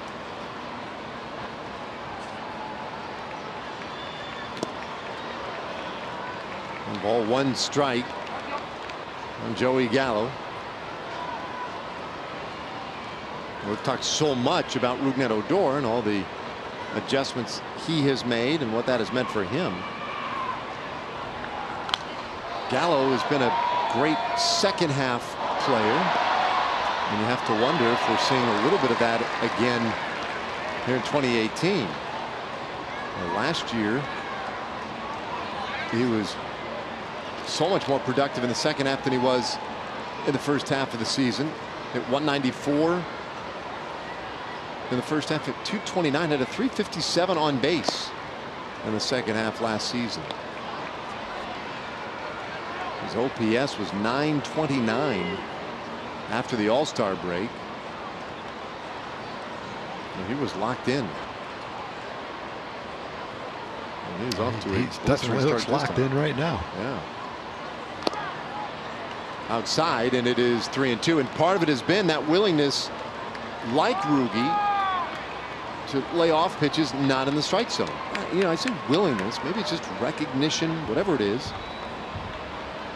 They've shown to be a lot more patient. This one to the left side, foul and out of play. Gallo last year walked 75 times. I think he's on pace to probably walk a little bit more than that this year. In fact, if he finishes strong, he could walk over 80 times, which will get his on-base percentage up even higher. Ooh, strike three call. That one's several inches off the plate, according to Fox Tracks, but Gallo down looking 2 away. Let's check in again with Leslie. Well, guys, you were talking about how good he's been in the second half of not only this season, but last season. You know, he said it could be that he's seeing teams more at this point, that he's taking advantage of the fact that pitchers are getting a little bit more tired, that you get refreshed after the All-Star break. Whatever he wants to say, he won't give credit to himself. But we saw it this entire season, how he'd have a bad game, he'd go straight and watch film. He talked about how he felt like maybe he was in one of those sophomore slumps, and he has been so patient. He said he really has tried to learn from his failures and just know that 1 month doesn't mean it's a bad season, and guys, he's clearly getting better. That's for sure, Leslie. Looks like exactly what he's doing right now. And sure feels better when you're putting in that work to have some success. Kind of reward yourself for the hard work, and he's having it right now. Kenner Falefa takes off the plate 3-0, and Isaiah 2 for 2 tonight. Was a catcher, Kenner Falefa, hitting over 300.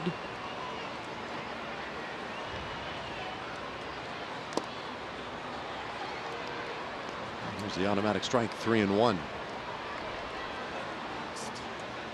So this is a long stretch for Kenner Falefa, 27 games in which he's hitting 313. Lays off that one and will take the 2-out walk. Well, that was the 100th pitch of the night for Dylan Bundy. But just the second walk he's allowed. That brings up Ronald Guzman. All right, our Southwest Airlines bullpen live look. Paul Fry loosening out there for Baltimore. He may be in here shortly. Bundy's only been over 100 pitches 5 times this year. 15 times he's been under 100 pitches, so he's pretty much at his limit right now. The lefty getting warmed up in the bullpen. Might be his last batter.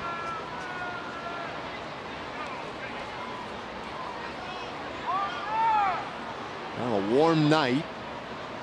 98 degrees at game time. 93 now. And that one, ooh. It's the outside corner. Guzman not happy at all with Estabrook. And he's had a little trouble with our plate umpire tonight. Yeah, it's pretty much a perfect pitch. The ball he struck.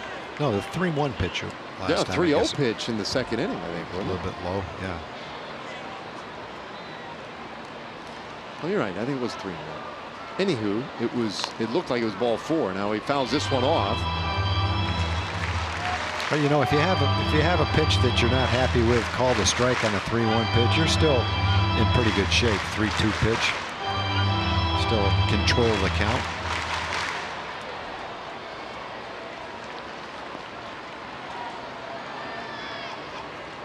Guzman 0 for 2.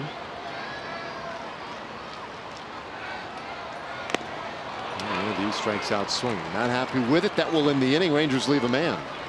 6 innings in the books. It's 2-0.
time now for our cricket smile.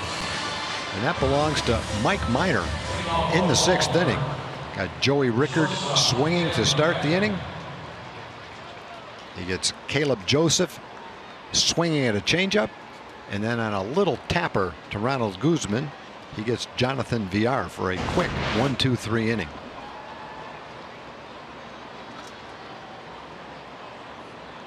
So now here with the 7th. Beckham, Adam Jones, Danny Valencia.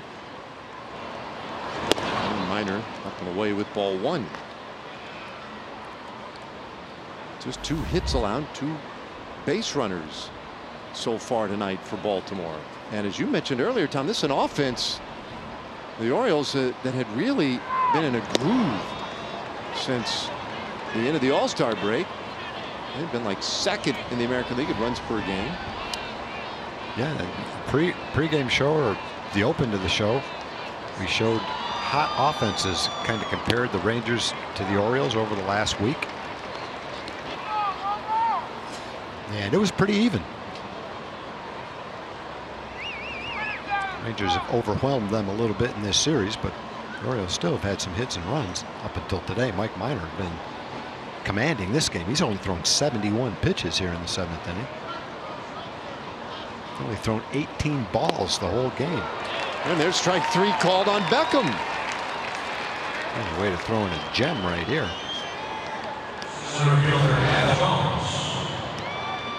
Fastball, not much doubt about that one. It's right down the middle. 4-seam fastball right there. There's the numbers: 54 strikes and 18 balls. That's pretty much as good as you'll see. Strike to ball ratio. There's ball 1 to Adam Jones. There are times when we'll see something like that and you almost have concern that a guy's in his zone too much. But that has not been the case today. The strikes have not been hittable by and large. This ball hit sharply and off of Odor's glove. Out into center field. Adam Jones is aboard. With 1 out here in the 7th. All I can say on that one is we've been watching Rugi the last month and a half. If he doesn't catch it, that's a base hit. And that was a smash. That would have been a really nice play if he was able to backhand that. That came off the bat at 100 miles an hour. Took a little skip on him right there. He got the glove on it, the side of his glove, but that was going to be a really good play if he was able to catch it.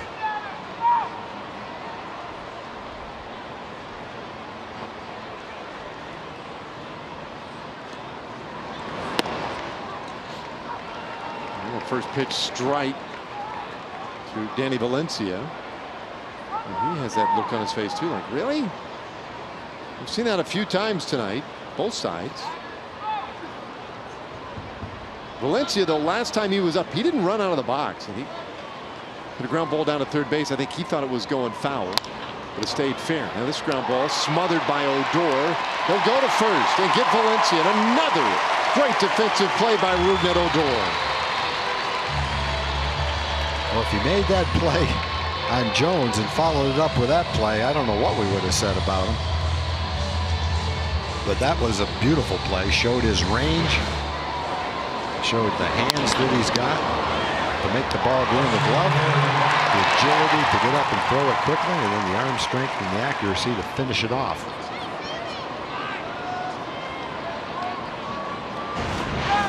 So with 2 gone. And what a transformation his defense has been. Mark Trumbo now the hitter, and he takes 1 outside for a ball. Now, so much harder to measure.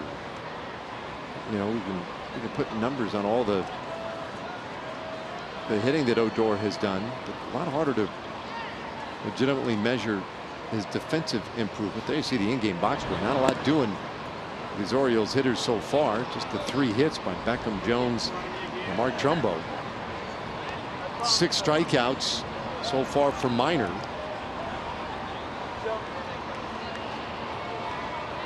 No, I think Rugi has made something like 41 or 42 errors the last 2 seasons combined, and he's only made 5 this year. And errors are not the total measure of defense, but it's certainly one thing to look at.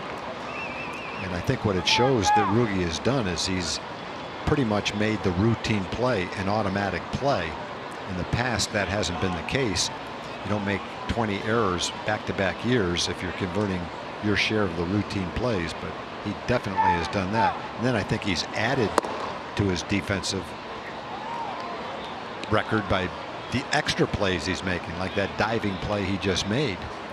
He's making all the above average plays, but most importantly, he's turning the routine play into an out almost every time.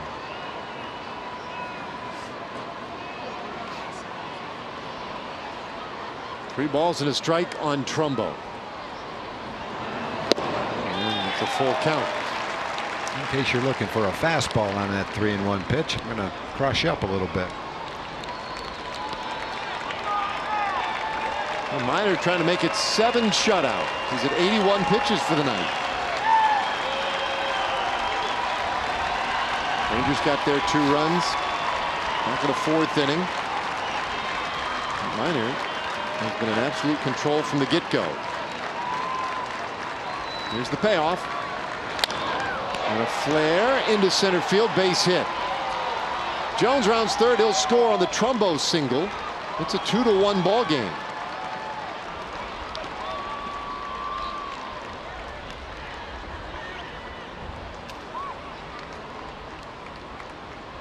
First baseman Frank Mancini. And Trumbo fights this pitch off. It's on the inside corner of the plate. Hits it okay, not on the barrel of the bat. The result was pretty good for him, though. Did what he was trying to do, get it out over the infield, get that run in. 34th RBI of the year for Trumbo. And Corey Guerin has been loosening up out in that bullpen for a little bit now. Probably pretty close to ready if needed. Doug Brocale takes a moment out of the mound to have a word with Minor and Isaiah Kiner-Falefa.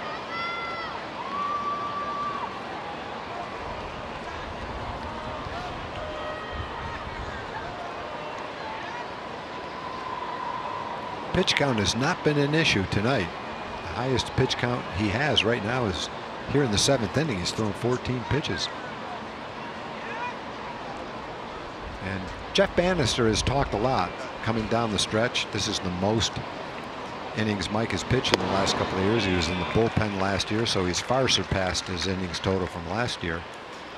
The idea of keeping him strong through the end of September, not missing any starts, but to keep track of the innings and the pitches on a game-by-game basis. So occasionally Mike will be taken out when he feels pretty good and not totally happy with coming out of the game, but that's Manny's way of managing a situation and making sure he's healthy for spring training next year. Yeah, 77 2/3 innings last year with Kansas City. 0-2 pitch, no tap side. Let's see with tonight's work. Currently sitting at 117 innings this year, and that's a significant bump in innings. Yeah, with maybe 9 or 10 more starts left too.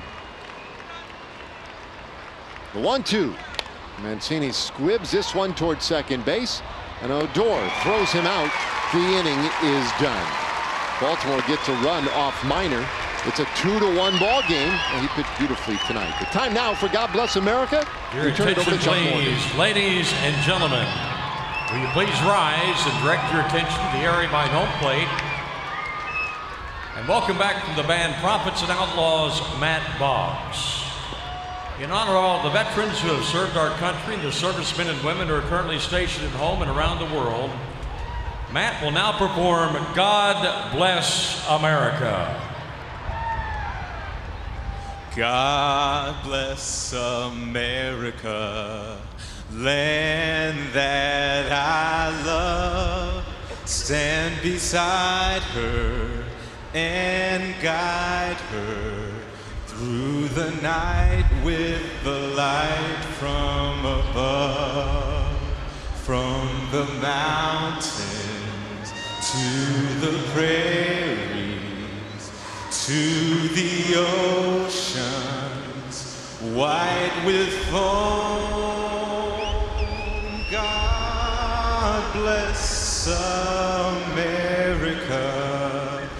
my home, sweet home. God bless America, my home, sweet home.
As we go to the bottom of the seventh, it's our who's in, who's out pitching change, sponsored by In-N-Out Burger. And there's Paul Fry, the man who is in for Baltimore. Dylan Bundy, the man out.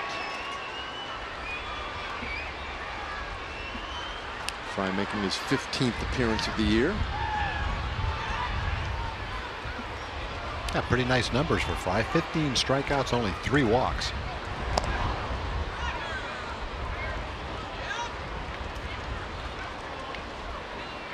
So he takes over a 1-run game. And we'll start things off with Willie Calhoun. Calhoun puts this ball well out to center field. Backed on it though is Jones. Has a little room out there. One away. Time for a Chevy game break. Let's check it again with John Radigan.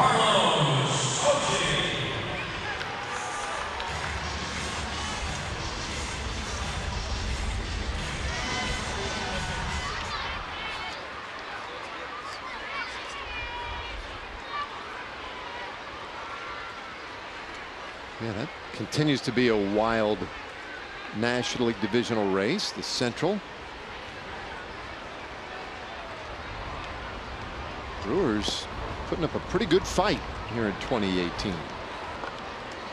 And they're making a lot of moves, that's for sure. Picked up a lot of players. Some gave them really a surplus. They've got some extra players, extra infielders, and extra outfielder. Picked up Jonathan Scope from the Orioles. Yeah, I think that's the one that surprised people the most, just because it didn't appear that they really had a need for Jonathan Scope. Mike Moustakas came over from Kansas City.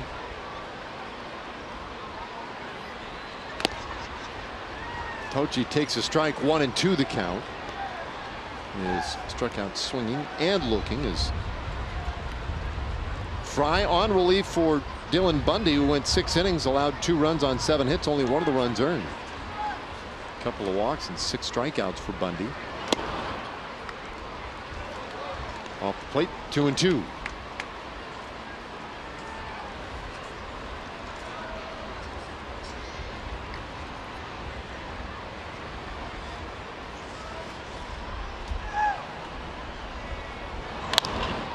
This one back up the middle, but positioned perfectly. VR has it, throws out Tochi for out number 2. Third baseman, Jurickson. See it. Shin-Soo Choo down on the bench today, a day off for him. He's getting ready for his autograph session coming up on August 7th, 10:30 a.m. at Whataburger at State Highway 161 in Arkansas Lane in Grand Prairie. Now, when you're there, sign up to be a Whataburger Whata fan, and you could win tickets to an upcoming Rangers home game, as well as Whataburger for a year. Just go to TexasRangers.com/appearances to get all the details. Well, Profar is 1 for 3 so far tonight. He'll take on the inside corner for a strike. Played in the opening game on Thursday. Drove in 4 runs in that game. Today in the leadoff spot with Choo getting the night off. He takes strike 2. So Fry coming right after him.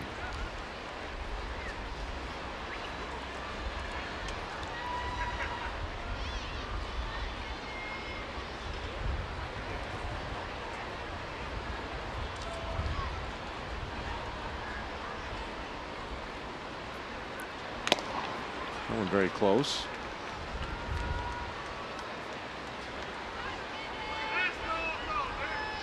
We've primarily seen Choo as the leadoff man. Certainly of late.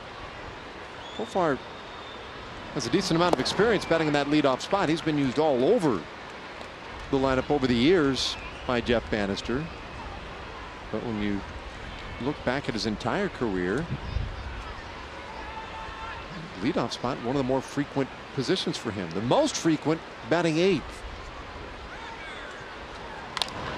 Puts this one slowly on the ground toward shortstop. Beckham is there, and he throws him out. So it's a 1-2-3 for Paul Fry. We head to the 8th inning. Rangers lead by a run.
Done right. What a great view. As we look in here at Globe Life Park, Rangers leading 2-1.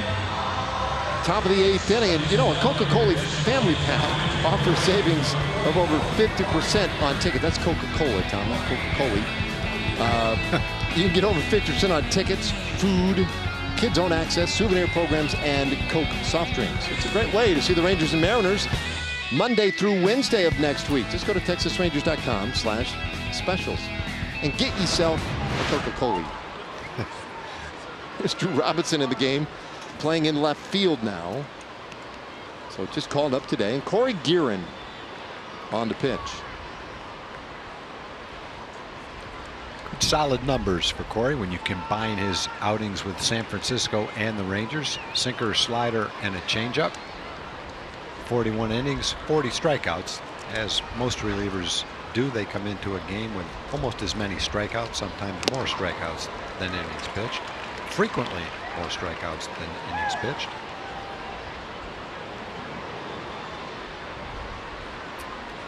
Well, against the bottom third of the order, Nunez, Rickard, and Joseph. Guerin's been pretty good for the Rangers. And this one, a broken bat roller up the middle. And that one is through for Nunez. He's the lead man on here with the 8th inning. Gives us a moment to once again hear a word from the good folks over at Kia. When you're America's Best Value, you don't need fancy uniforms. How'd you know it was clip-on?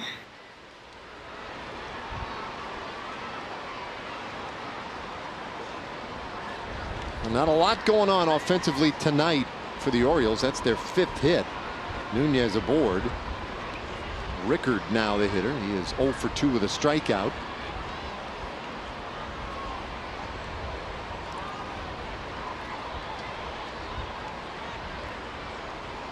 He's showing bunt. Good night tonight for Mike Minor. Mike went 7 innings, allowed 1 run on 4 hits. No walks, 6 strikeouts for Minor, and he only threw 86 pitches. He was very efficient, very effective all night long.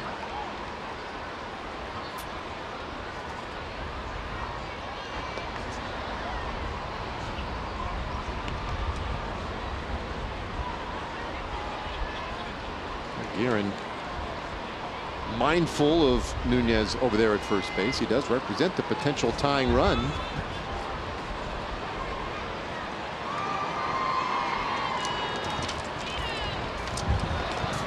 The bunt attempt goes foul. Wind picking up a little bit here, or maybe just in the booth. No, I look at the flags. They're streaming in from right field pretty hard on top of the stadium.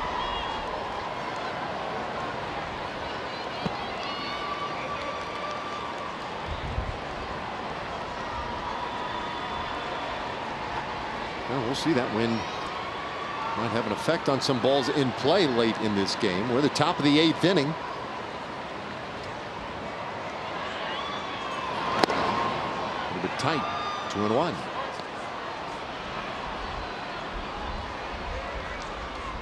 So this is a long 4-game series. We'll wrap it up tomorrow and say goodbye to the Orioles for the year. We mentioned earlier some big series around Major League Baseball. Boston once again beating the Yankees 4-1, the final score today out at Fenway Park. Popped up first base side. Guzman reads that and takes care of it. 1 away.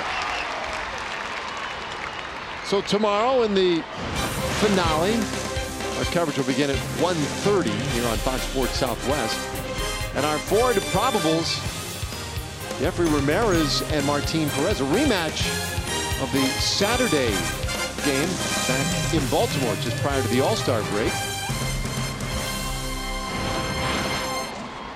Martin, no pressure. Rangers starters done a nice job in this series. Keep pace with everybody else. And Guerin slings one right in there for a strike to Caleb Joseph.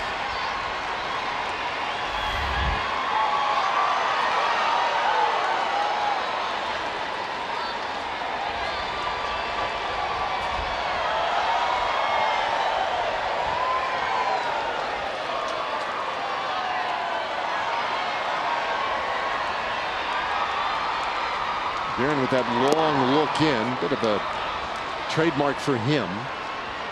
Not in the long hair, but he tends to study hard on each pitch. Well, that might be just trying to hold Nunez over at first base as well.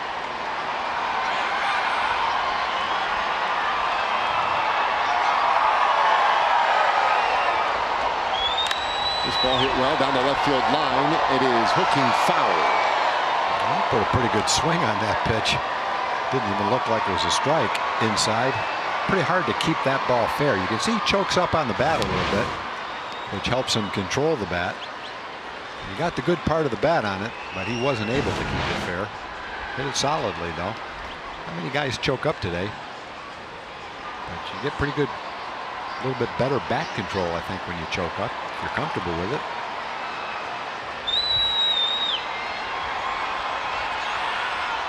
Well, Guerin would certainly love a ground ball here with a man on, one out. He's off the plate with that one, and it is 2-2.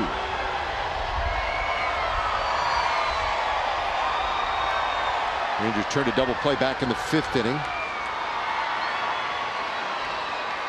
Giving a little help to Minor, who didn't need a whole lot of help today. He was pitching the ball really well.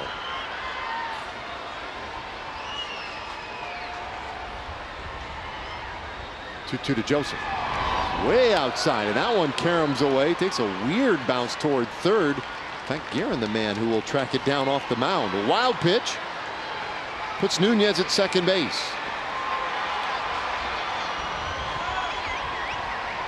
The first 2 games of the series were blowouts.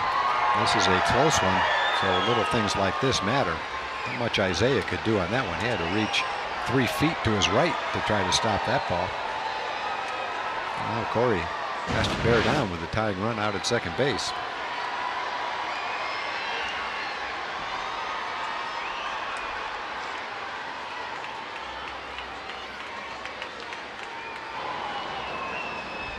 Well, the full count pitch to Joseph. There it comes. The fly ball out to right field. Gallo goes back, and he'll make the play. 2 gone. Nunez went about halfway, so he'll have to return to second. And now the top of the order coming. You get a good look at what the right fielder sees. Joey Gallo. Pretty simple play for him as he roams out toward the warning track. Runner at second base, Nunez, not vital to get to third base with 2 outs. He went halfway. On a routine ball like that, sometimes you'll see the base runner anticipate a catch. 99% of the time go back and tag up to get to third base. Already has been 1 wild pitch in the inning. It's a lot easier to score from third than second. Yeah, I suppose that one, I was kind of wondering on that, Tom, because the one thing is if you want to try and tag up and move to third on Joey Gallo, you have to be mindful of the fact he's got a good arm. So maybe that was part of it for him as well.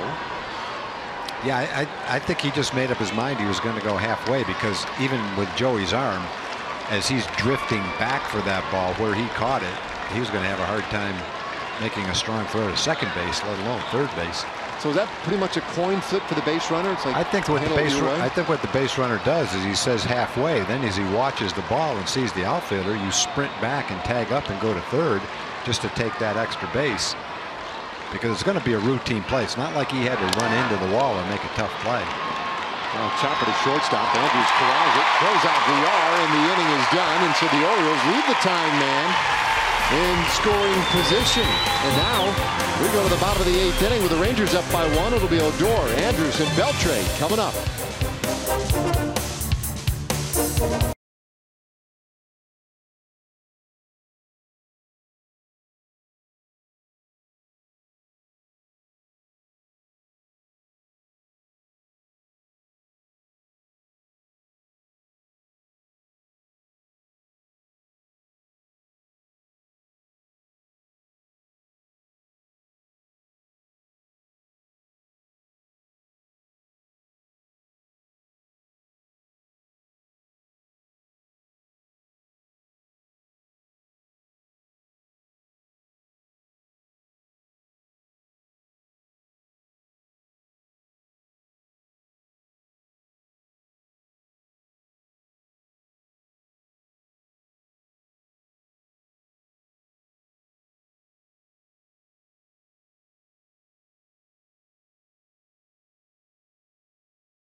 by T-Mobile.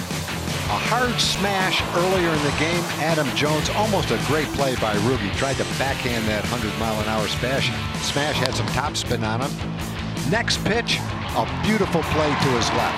Couldn't quite make a terrific play on the one before it, but he backs that one up with a beautiful play to get Danny Valencia on a ball looked like that it was headed to right field for a base hit. Built for Baseball, brought to you by T-Mobile. Last of the 8th inning here. Rangers up by a run, but a chance to add maybe a big insurance run or two here. Odor to lead things off. And he'll take ball 1 from Paul Fry, who was very efficient in the 7th inning. 3 up, 3 down. Another good day at the plate for Odor. He was walked and singled.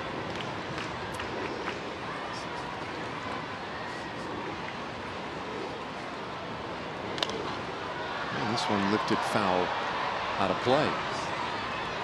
Well, the Rangers just announcing a roster move a moment ago. Kind of unusual. We don't see this very often. If you look at the upcoming schedule, tomorrow's game, well, we will have a new Ranger making the start. It will not be Martin Perez.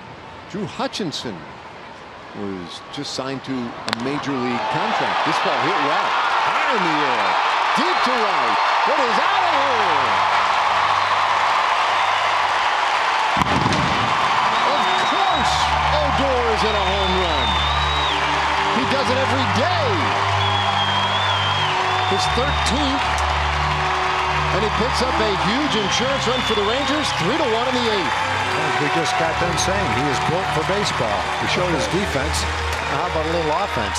He's already walked, had a sharp single, and now a home run over the Ranger bullpen. The Ranger left-hand hitters have been powdering home runs against left-handed pitchers.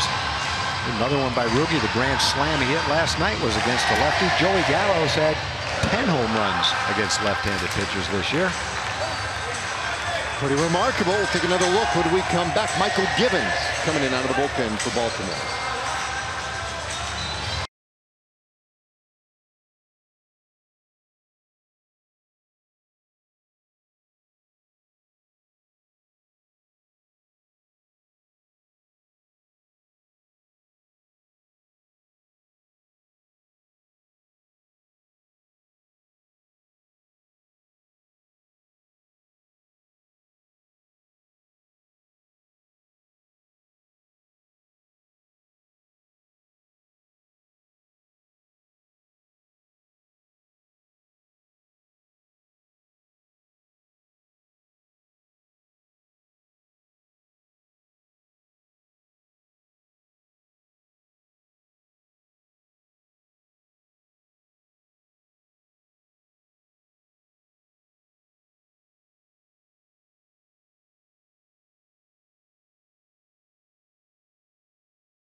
A 3-1 lead, and here's how they did it.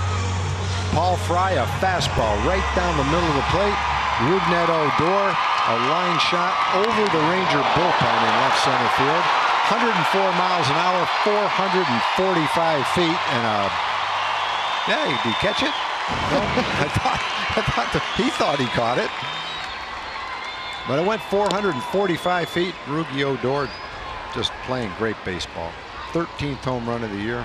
We showed him 15 minutes ago making a spectacular defensive play. Come back and show him hitting a home run. 2 more hits tonight, a walk, 2 for 3. His average over 270. On base percentage over 350.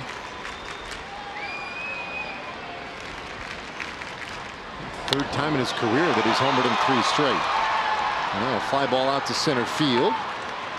Andrews, the first out of the inning. So Michael Gibbons just in out of the bullpen for Baltimore.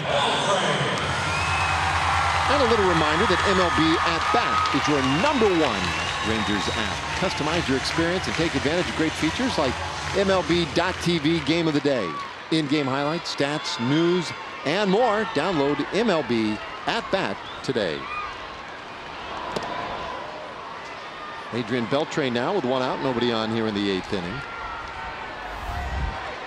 Rangers closing in on a mile of home runs in this series. 8 home runs in excess of 3,300 feet. And Steve Hunt, our statistician, who's been furiously adding them up. That's about 412 feet per home run. Yeah, about right.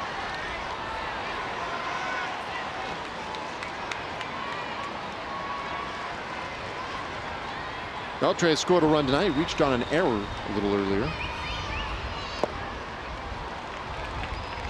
2-2.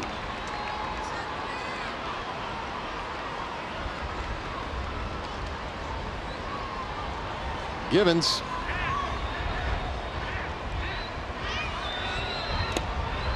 He's got the most appearances on the team, and he strikes out Beltre. 2 away.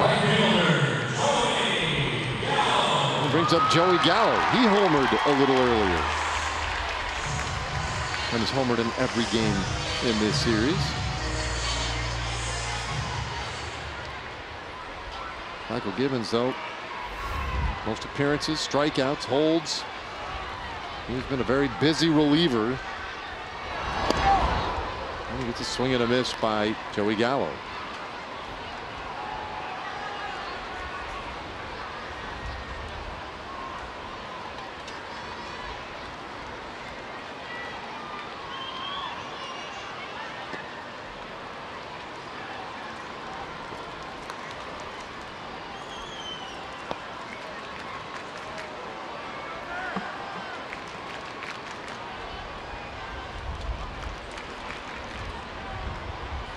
Jeff Bannister is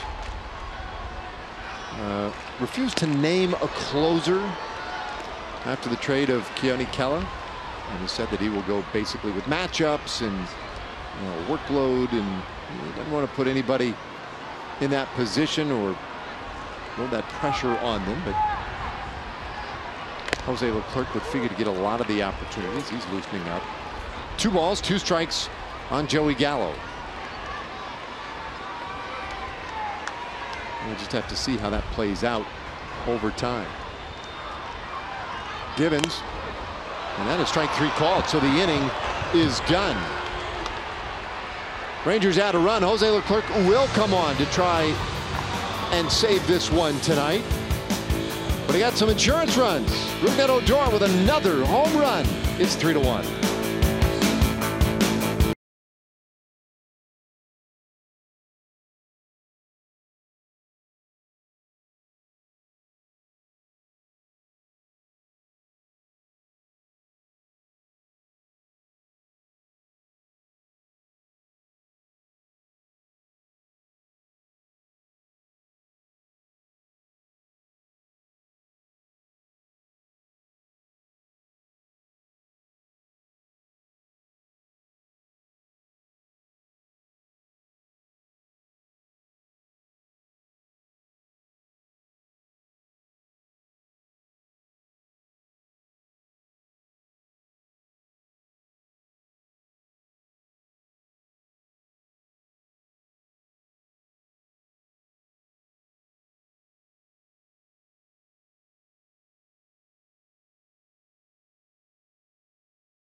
by Southwest Airlines. Low fares, no hidden fees. That's transparency. By Ford. Visit your local Texas Ford dealer during the Ford Summer Sales Event. Ford is the best in Texas. And by Shiner Light Blonde. It's light done right. Here we go to the ninth inning. Rougned Odor with a home run to make it 3-1 Rangers. And Jose Leclerc, an opportunity to pick up a save here.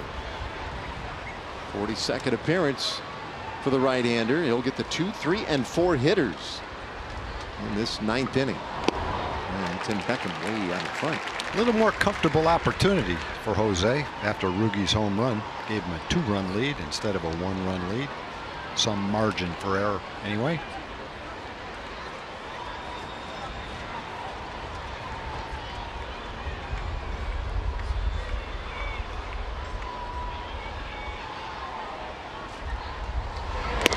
Another swing and a miss. So he jumps out on Beckham. 0-2. Leclerc 2 wins, 3 losses this year, a 2.27 ERA.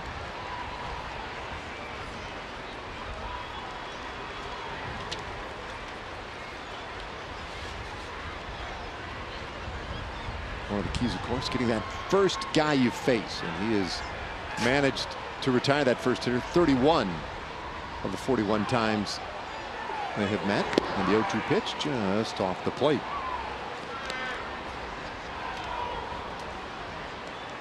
So in a scoreless inning, each of his last 3 appearances.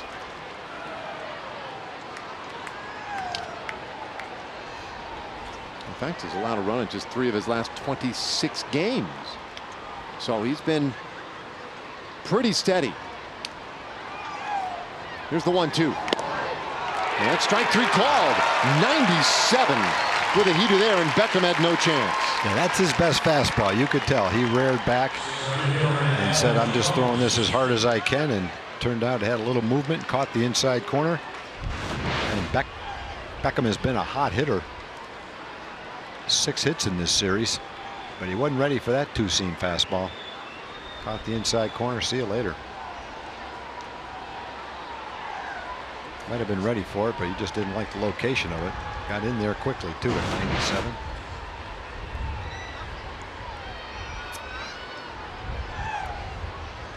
So 1 away. Here is Adam Jones. And a changeup right in there for a strike.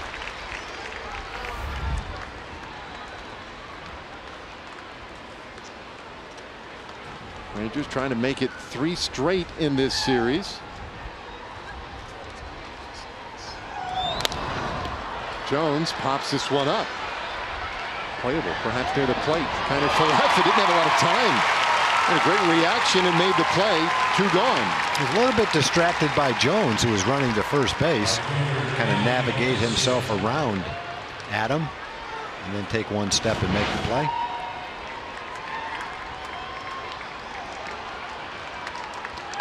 That's one thing you have to get used to, is catching pop-ups straight over your head like that when you're just learning how to be a catcher. Got a head start as an infielder. Still, it's a different look with the ball coming straight down on top of you like that. Well, nicely done. And now a crowd of 24,300 trying to help Leclerc get to that finish line. And the first pitch is inside on Danny Valencia. Valencia 0 for 3 in his career against Jose Leclerc. Last hope for the Orioles tonight. He is 0 for 3 with 3 groundouts. And a miss makes it 1-1.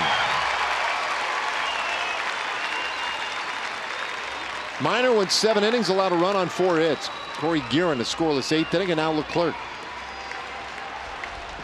Leclerc looking for his first save of the year.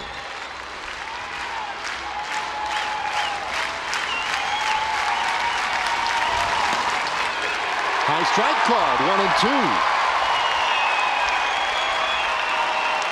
You see Valencia reacting to that before it was ever called a strike, because I think he knew. The pitch is not even close to being a ball. Well, it's one thing to argue on a borderline pitch, but not one that's all the way in the strike zone. Fans are into it. Off the plate. 2-2. Clark with a couple of saves last year. There's 2 in his career. Those fellas want it. Here's a 2-2. And a liner at third base. High profile. What a play by Jurickson. And a perfect way to end this one tonight. The Rangers win it 3-1, and those boys can yell as loud as they want. Yeah, that had to be 110 off the bat. Close to it anyway. Why don't you still arguing with the umpire as he walks off the field? I hope he goes and looks at the pitch grid and sees where that pitch was. But Jurickson didn't have a whole lot of time to react to that one. 3 up, 3 down for the save for Jose Leclerc, his first. Watch how quickly that gets on Jurickson. Had time to dive for it. Caught it right in the web of his glove and sits there for a second and admires the baseball and how happy he was to catch it. And those That's pretty genuine excitement right there, boy. It's a World Series to them. Oh, man, that is awesome. A great finish to this one, and an all-round, really fun game. Mike Minor was brilliant. Picked up his 8th win of the year. And Jose Leclerc with his first save of 2018, so he handles that spot deftly tonight. All right, and Leslie McCaslin standing by right now with Rougned Odor. Well, Rugi, another home run tonight. That's 3 games in a row now. Where did all this power come from? I don't know. I just have to feel really good at the plate right now. I just try to do my job, you know, try to hit the ball hard as I can, and I feel really good at the plate. We know how hard you've worked on offense and defense this year to turn things around. What are you more proud of, the way you're playing on offense or defense? I think everything, both, you know, and I've been working hard in my defense and hitting too, so I feel really happy. Both you and Joey have 7 home runs since the All-Star break. What do you make of the way he's turned things around as well? I mean, Joey's been really good at the plate too. He's been really focused at the play, and he's playing really good right now. After the way you struggled early in the season, how satisfying is it to be leading this team right now? It's pretty good right now. That smile tells you all. All right, thanks, Dave. Back to you. Right on, Leslie. Indeed. Caught him off guard with that one. Things going well for Rougned Odor, going well for the Rangers as well these days. John Radigan, Mark McLemore, Pudge Rodriguez. Lots to talk about after this one tonight.